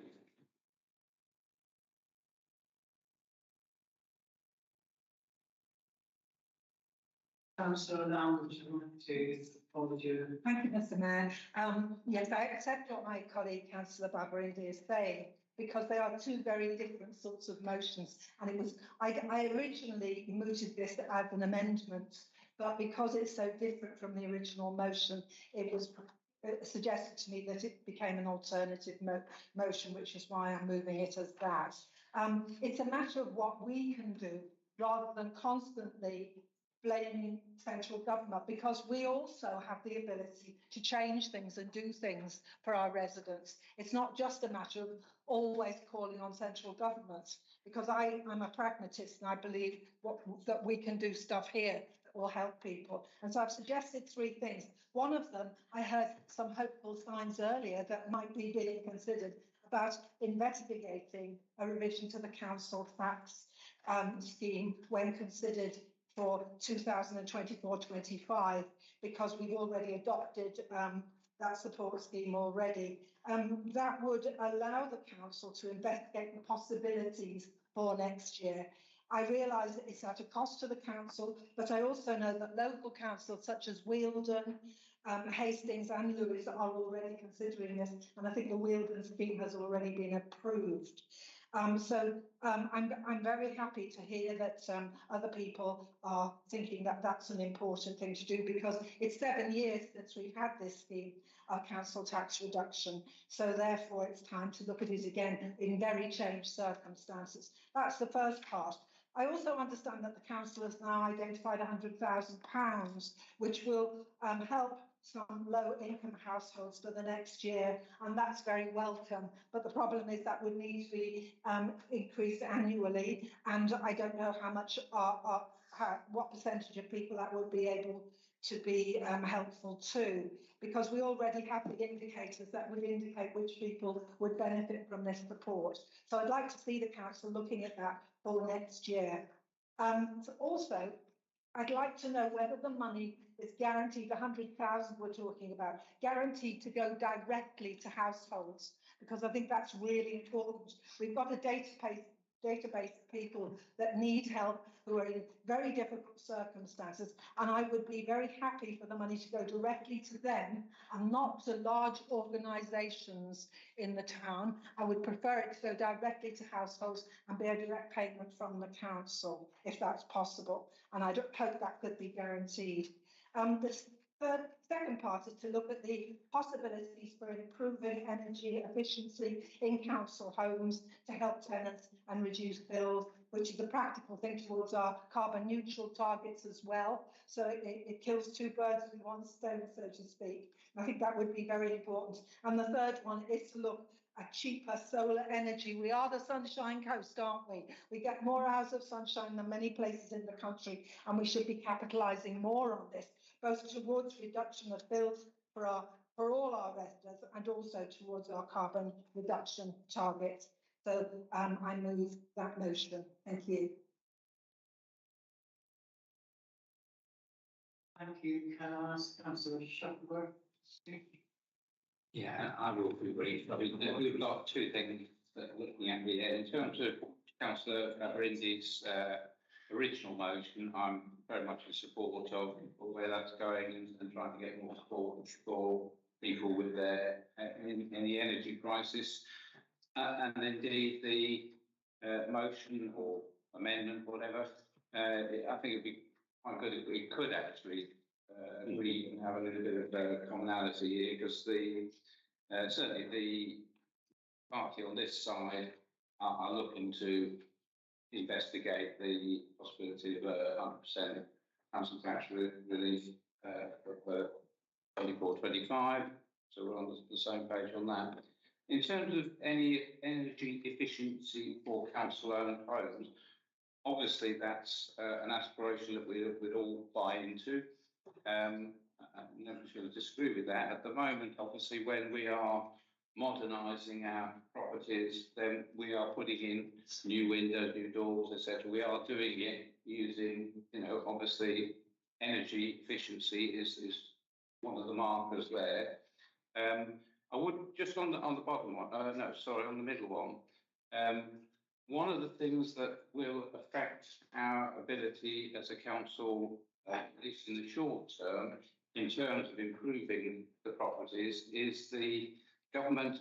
I understand entirely the rent cap on social and affordable housing, but one of the effects of that is that it takes some money out of the pot for doing some improvement work. So what I would be saying, and I'm not seeking to amend what you put here, but is that we do need the government to actually recognise that loss of income which all council, or those who've got housing stock, will need, I think, some sort of recompense to enable us to do the aspirational things that you're talking about, because obviously the money has to come from somewhere.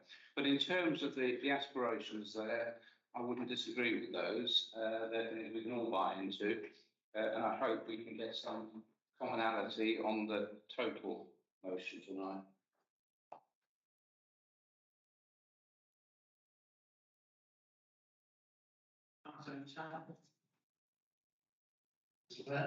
I need some advice from Mr. Russell, if you would please.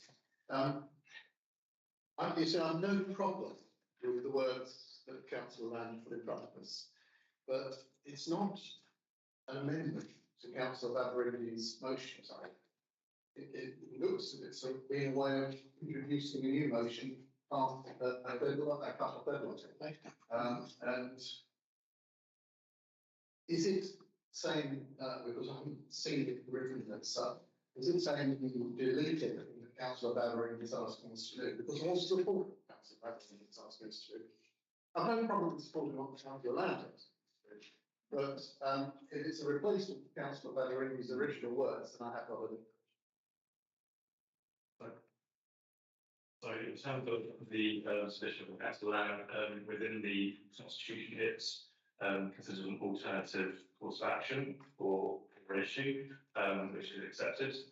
In terms of what Councillor Baverini can do as a proposer, he can, since Councillor Holt start with his motion, he can choose to amend if he wishes to incorporate elements of Councillor Lamb's amendment or alternative motion into his original one. Again, we get a consent of the council to do so. So if there are elements that you wish to incorporate, he's welcome to do so. That's very helpful advice, and I'll leave it to Councillor Baverini to respond to that. Certainly with regard to his original motion, I'm very specific now. There were extenuating factors which meant that there needed to be increases in fuel prices.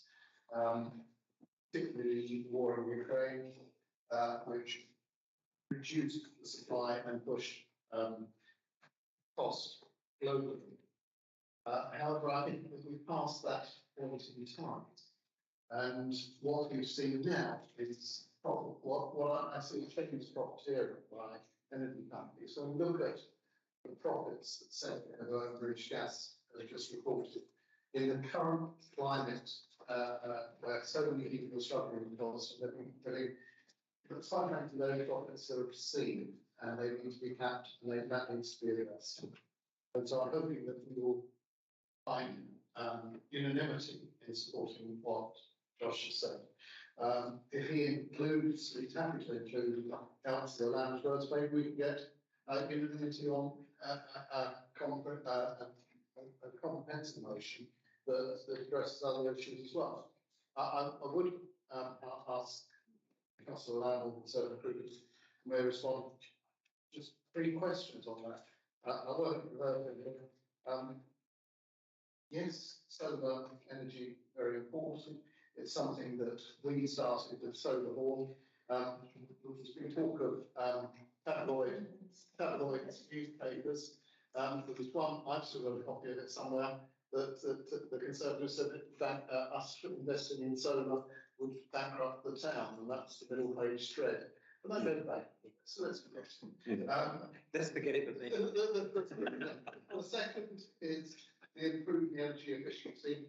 We've got a retrofit programme going ahead at the moment, so that is already underway, but you can always do more. And the third item, I wonder if you've spoken to Councillor Lazier before suggesting the change in the council tax reduction scale or the council tax, because he nodded me very strongly not to do that, because the impact on the county council who get a lion's share of the income there, and drew my attention to the impact that would have on his ability to fund such things as adult social care and children's services. And certainly when Lewis adopted their change of heart, he attacked them viciously in the council chamber over the change.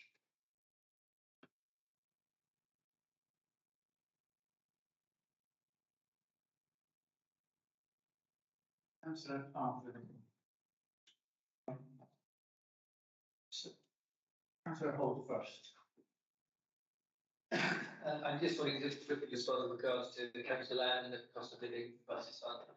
We'll look at all options, and we can make to whether it's direct payments or to groups informally. I think there's benefit for both. And as I mentioned, my budget debate, we obviously wrote for schools in terms of school uniforms and various other functions. But also on a wider level, of course, and very much supported by all members within this room, we were able to run sort of awareness and everything bits and pieces to implement and sure that we had clinicians queuing out the door, seeking advice and support in terms of what they could be offered. So I would like to do kind of maximum bang for the buck, whether that's direct payments or support to community groups, is up for conversation or discussion. I'd be very happy to have those conversations with you and to know with you guys so that we can make sure that this money goes to those who need it most. Sorry.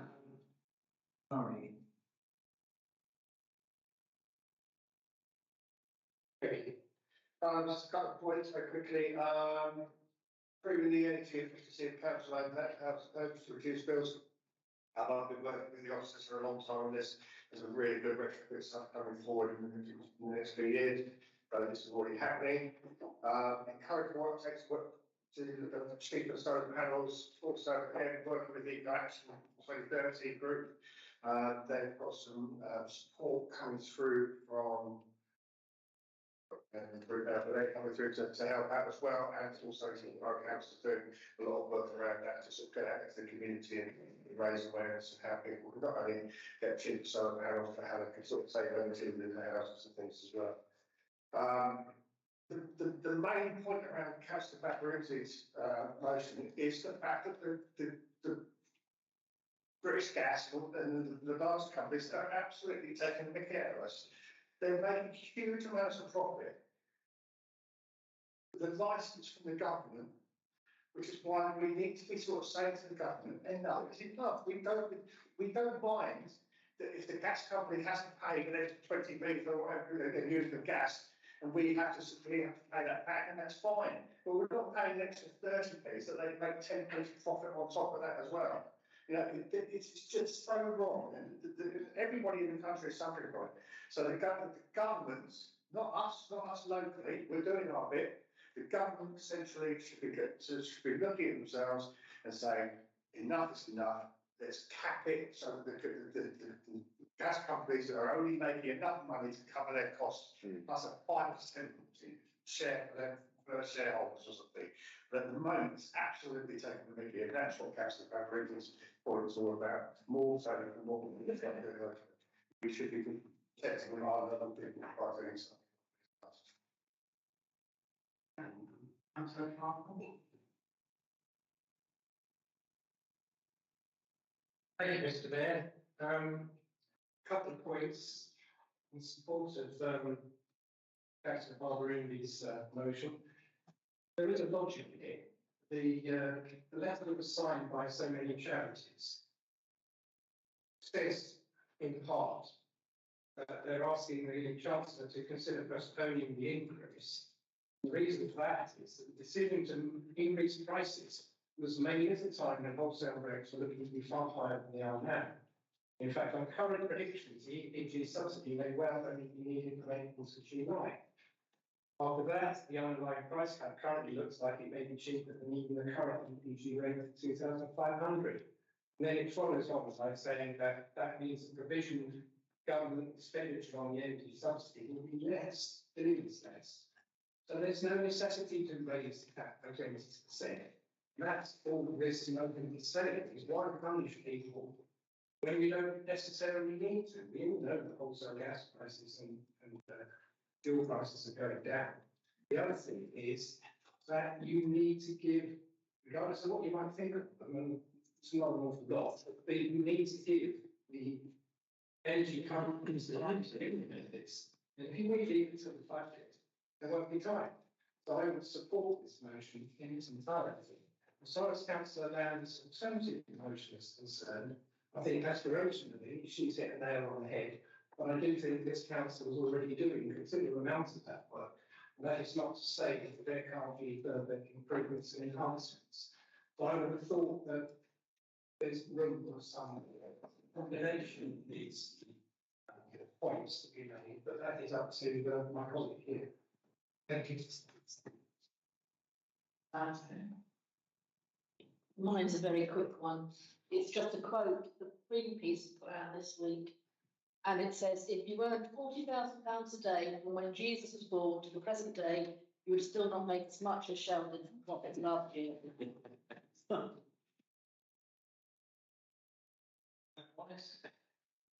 Thank you, Mr. Mayor.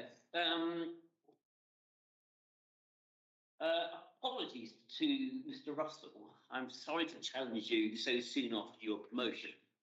But I can't get my head around, and it follows on what Councillor Tutt said earlier. There is a deadline for submitting a motion. Okay? Hence why that Councillor Babberini's motion's in this agenda. On the evening, we can make amendments to a motion. We've done that this evening. No issue with that. But what we have here is an alternative motion. Well, that's missed the deadline, in my judgment, because the only thing I can see that's similar is the title, Protecting Residents from Soaring Energy Bills. Councillor Lamb's alternative motion, which really should be an amendment, doesn't bear any resemblance to Councillor Babberini's motion at all. So it's a completely different motion. I'm surprised it's been allowed to be discussed. But congratulations on your promotion. Having said that, I support Councillor Babberini's motion. I think it's obscene the amount of profits these companies are making when so many people in this country are suffering. And I represent one of the most deprived wards in the town. I know people need all the support they can get, so the government needs to step in. And energy companies need to raise their game and start acknowledging that people are suffering. But equally, Councillor Babberini's motion, that can be delivered this year, this spring. Government can change its mind. That help and assistance can be delivered this year to residents. Councillor Lambs, yeah, I support this. Totally support this, but this can't be delivered this year. So this is like future planning. So although it's not an amendment, if Councillor Lamb and Councillor Babberini could merge their motion, I support both, but I just think they should be merged because this is missed the deadline in my judgment. Thank you.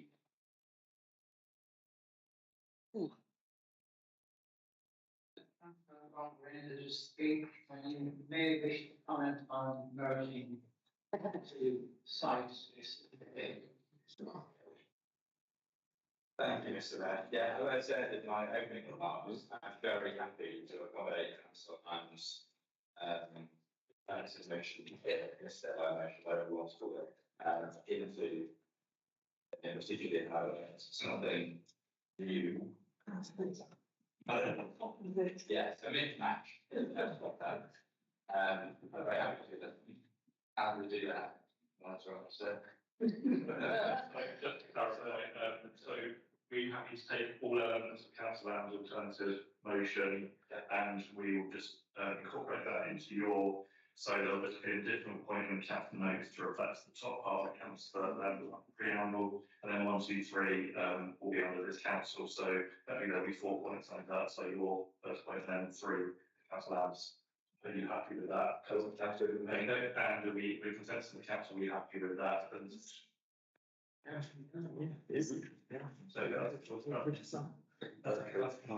so Councillor Lamb, did you want to remain with your alternative motion, or were you happy to withdraw it?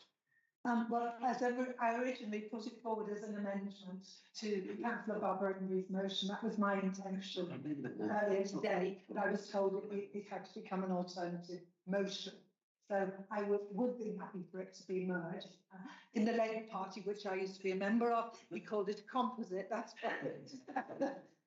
So I would be happy for it to be merged, although they are very, very different motions. One is about a national issue and the other is about local action for the future, and it is aspirational. So I would agree to that, yes. Okay, all the part. Absolutely. Okay, so, what's will be coming to councillors is 1% motion. Is there a second? So we don't get a second, Mr. Mayor, so we've had the merge between Canterbury and Catalan. If that's now agreed to withdraw, so we'll just vote on that combined motion with a show of hands. So all in favour of combined motion?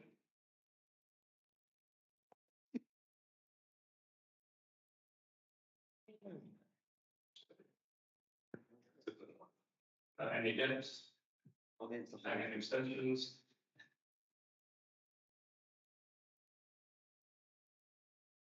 No.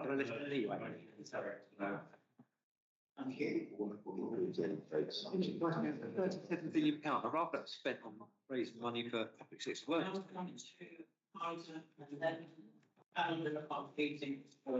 There's one more.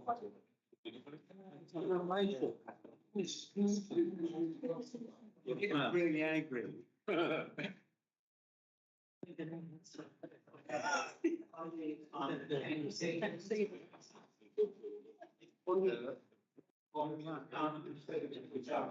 Area, council property, move its motion ahead on page 3 of the agenda, but not to be to this stage. I'll move the motion, Mayor.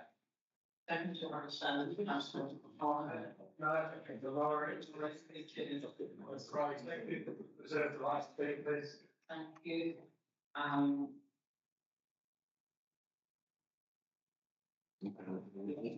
And I'm invite councillor Carroll to move your amendment of the table. But not to speak. Thank you, second to order.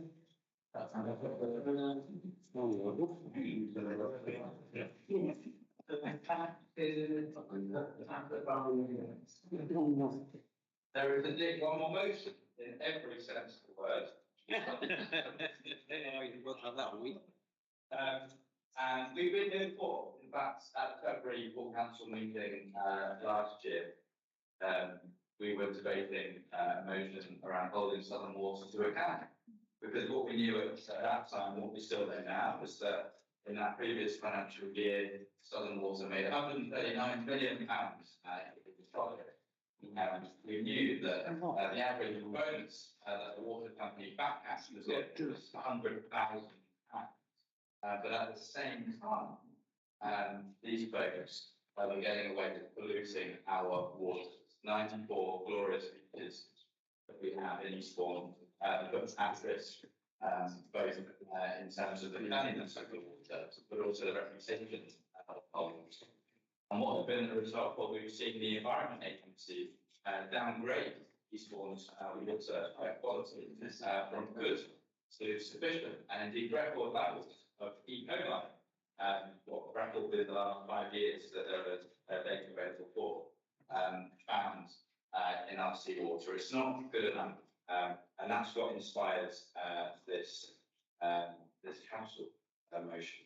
And so what we're asking for is for Southern Water to respond to a very reasonable request from the council leader and indeed the chief executive. So we brought, or possibly all, into the town hall to answer for themselves.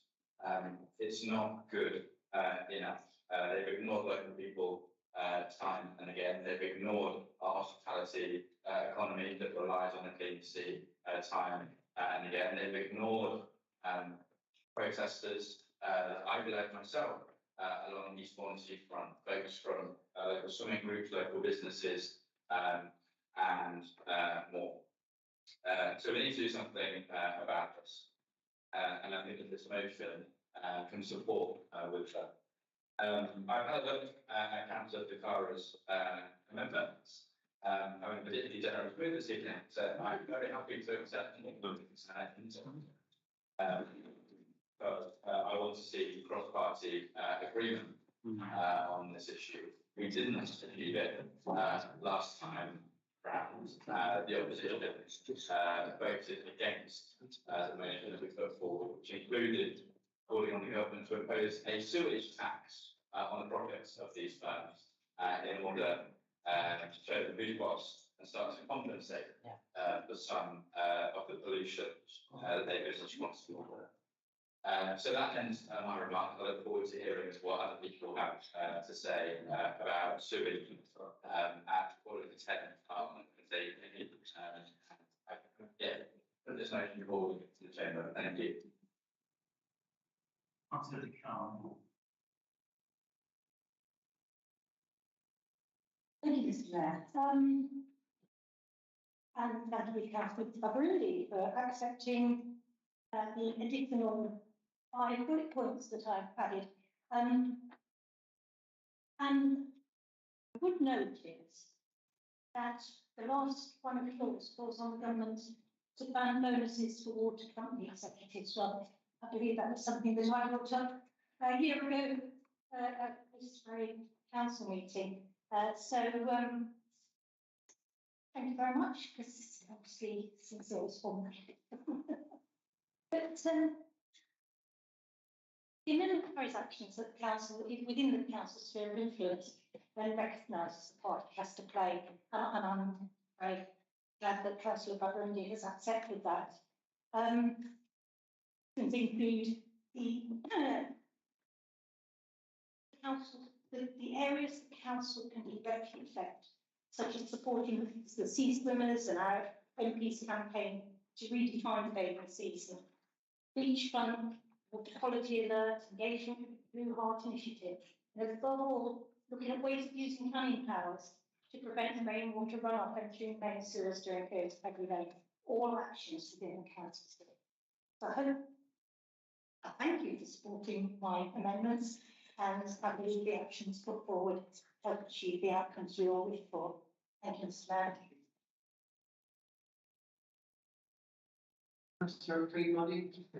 Thank you, Mr. Mayor. I'm going to be brief and I'm going to be nice. I know that. Well, this is my final speech in the council chamber. Can I just say, I certainly agree with Councillor Barber in this motion, and the amendment from Councillor Takara I think is fantastic. I think, to be honest, the amendment from Councillor Takara is what council motion should be about. Very much, and the one before that was about asking government to do this. Government must act on this. Well, half the time government aren't going to listen to you much anyway, to be honest. But there's on this motion here, it's taken it further. Councillor Takara's motion amendment is taking this further with local action. So hopefully all of it will be taken forward and enacted. I suspect the top bit probably won't be, but it also strengthens it by some local things that we need to do here for local people. So I'd like to take this opportunity, Mr. Mayor, through you, to wish every one of you, whatever you're doing, all the success in the future and best of British. Thank you very much.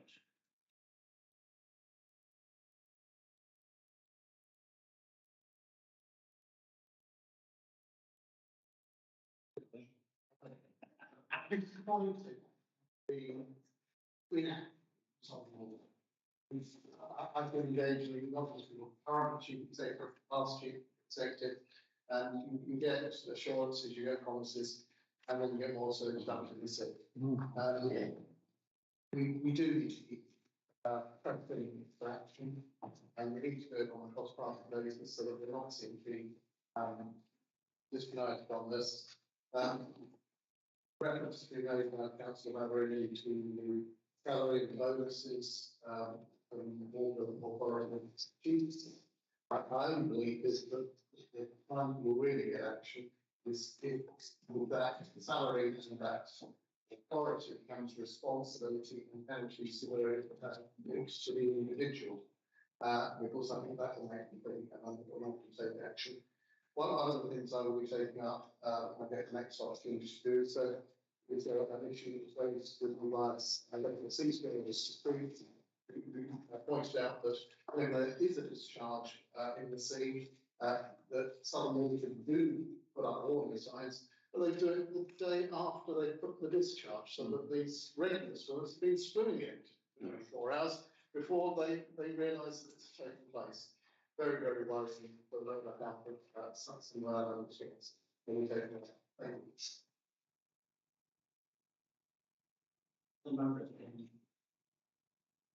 Thank you, Mr. Mayor.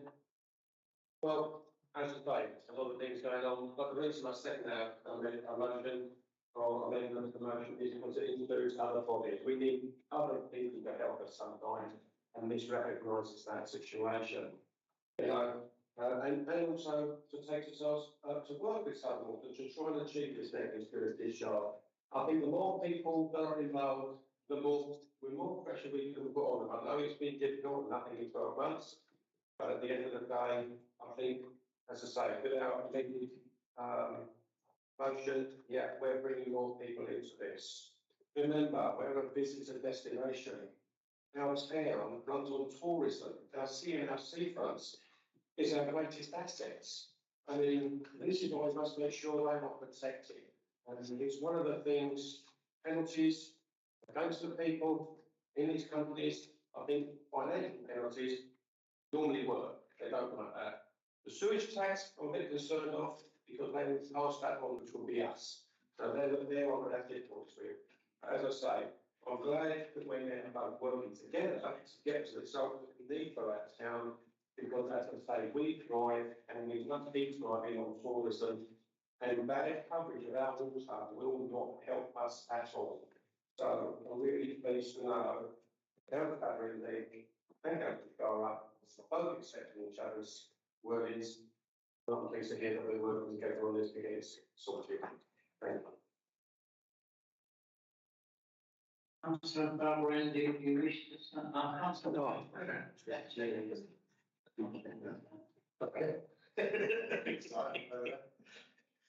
I have the joy of sitting on the Liberty Bay Cookmere Water Levels Management Board, and it's become quite a weighty body now, which is sort of holding to account some of the problems that we're talking about around the sewage at the moment. So we had some water in front of us just recently. We asked them the same questions about now, why we're getting all the sewage and everything into the sea, and they gave us a load of some of the problems that we've got in Eastbourne are the poor infrastructure that are able to deal with the surrounding area. So House been planning on building between 6,000 to 7,000 houses over the next few years.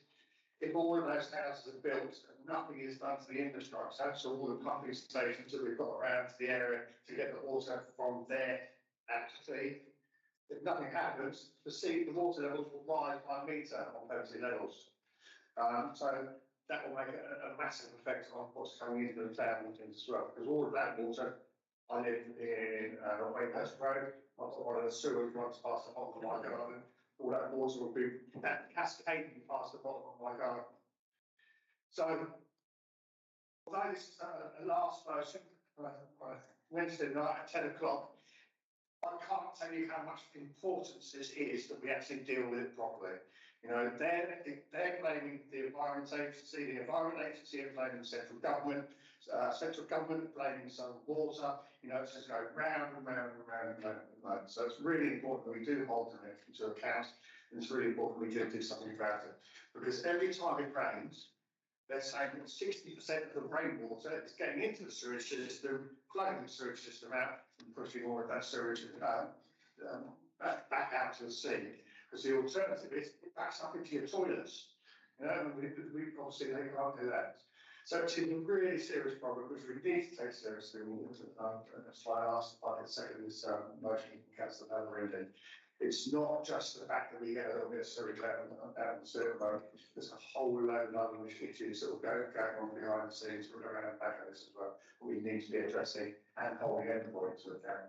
And the Blue Heart Group, which you mentioned there, the great new group that's recently formed, and they're trying to coordinate through all of these various bodies and trying to get them to talk to each other and actually do something benefit as well.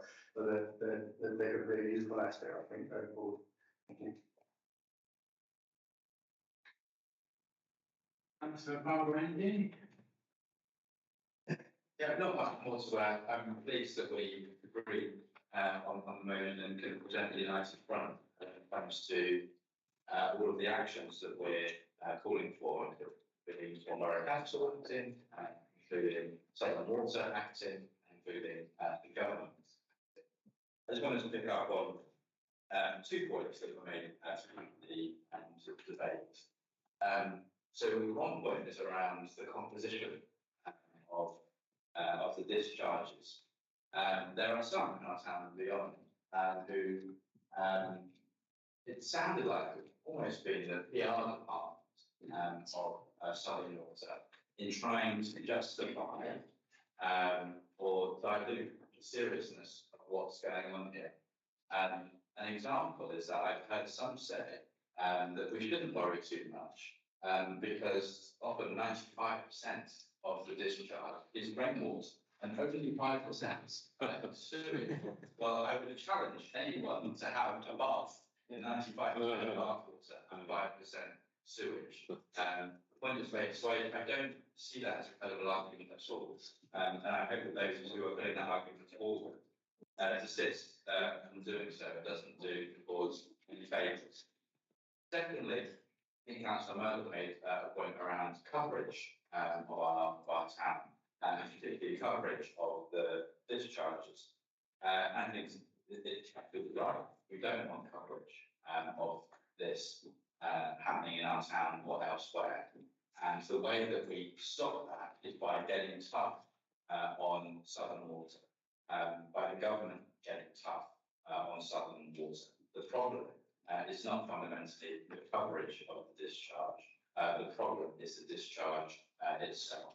And when that discharge happens, we must kick off. We must demonstrate to Southern Water and others that it is not acceptable.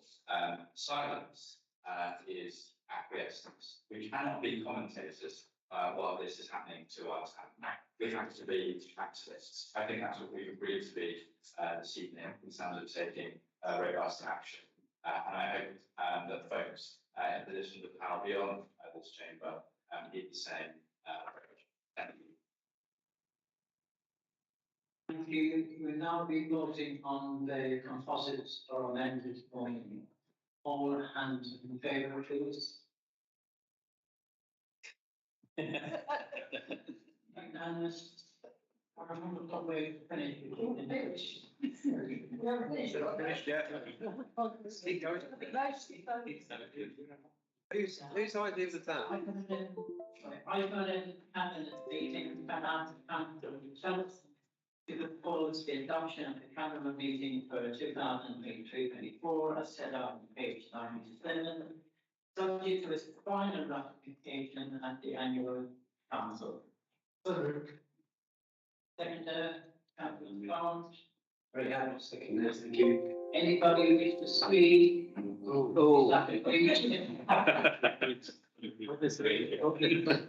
Oh. Yes. Discussion of minutes of council bodies. The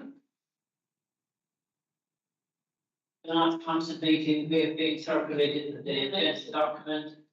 Councillor Tucker, do you wish to speak in respect of agenda item 1 to 2? What is it? Minutes of the cabinet of the 8th of February. Page 149, minutes 43, the treasury management and prudential indicators between 324, the capital strategy and investment strategy. What we speak to the answer? Thank you, Mr. Mayor. I know it's not long.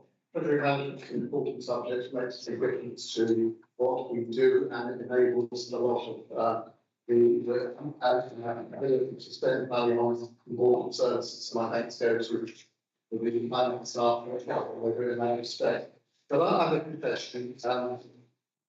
It was a bit of a ruse calling this item. It's the last meeting of this fiscal year, and if you'll indulge me, I would like to take the opportunity to thank you and Lady Mayoress for the work that you've done, both chairing this meeting and representing the town for the past 2 years. You've done that with exceptional way forward and exceptional talent, and we will appreciate that. And also the last meeting of this term of office for all of us. It's been strange for us. It's been overshadowed by COVID, and that's sent us more challenges than we would perhaps ever have anticipated when we took the election in 2019. As we go forward, so sorry, in that sense, I'd like to thank all of the members of the council for some incredible work in particularly difficult circumstances. As we go forward, we know we've got elections in the near future. Some of us may be returning. There are no guarantees. Some of us may be leaving because the electorate decide they want to change. And some of us may be leaving of our own free will. Personally, I fall into the latter category. I've seen it as an immense privilege to be a leader of this council for the past 16 years and 19 years in total. As I was first elected, that's over a period of 36 years. I'd like to just put on record my thanks, firstly to the officers for the support that they've given to me and the friendship they've shown me, and to members past and present for the way that they've conducted themselves. Of course, we have differences in this chamber. We're politicians, we're bound to have. But I've got to say that not just now, but in the past as well. What I've experienced in this chamber is whilst we can have our differences and we can argue across the table, there's a desire animosity, as I've seen in certain other councils, and there are many cross-party friendships that have been developed over that period of time. So my thanks go to everybody, and to whomsoever is elected in May, my very best wishes for the future. Times will never get easier, I'm sure. They'll only get tougher, so good luck. And thank you, Mr. Mayor, for indulging an older councillor who has experience to know much better than to rush on over all the rules of debate in this chamber.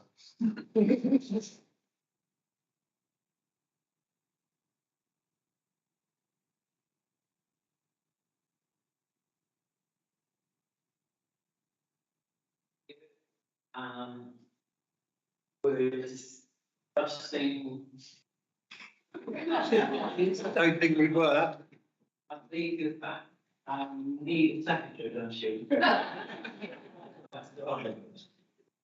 So we move on with it.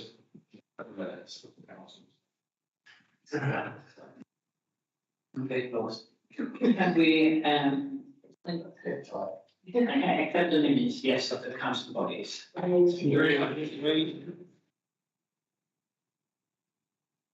This of the next scheduled meeting, the Borough Council is the annual council meeting on 24th of May 2023, 6 p.m.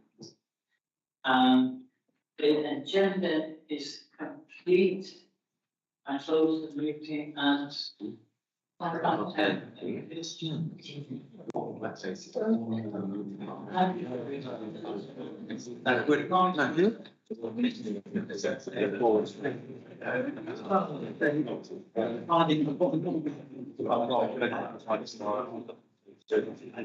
All right.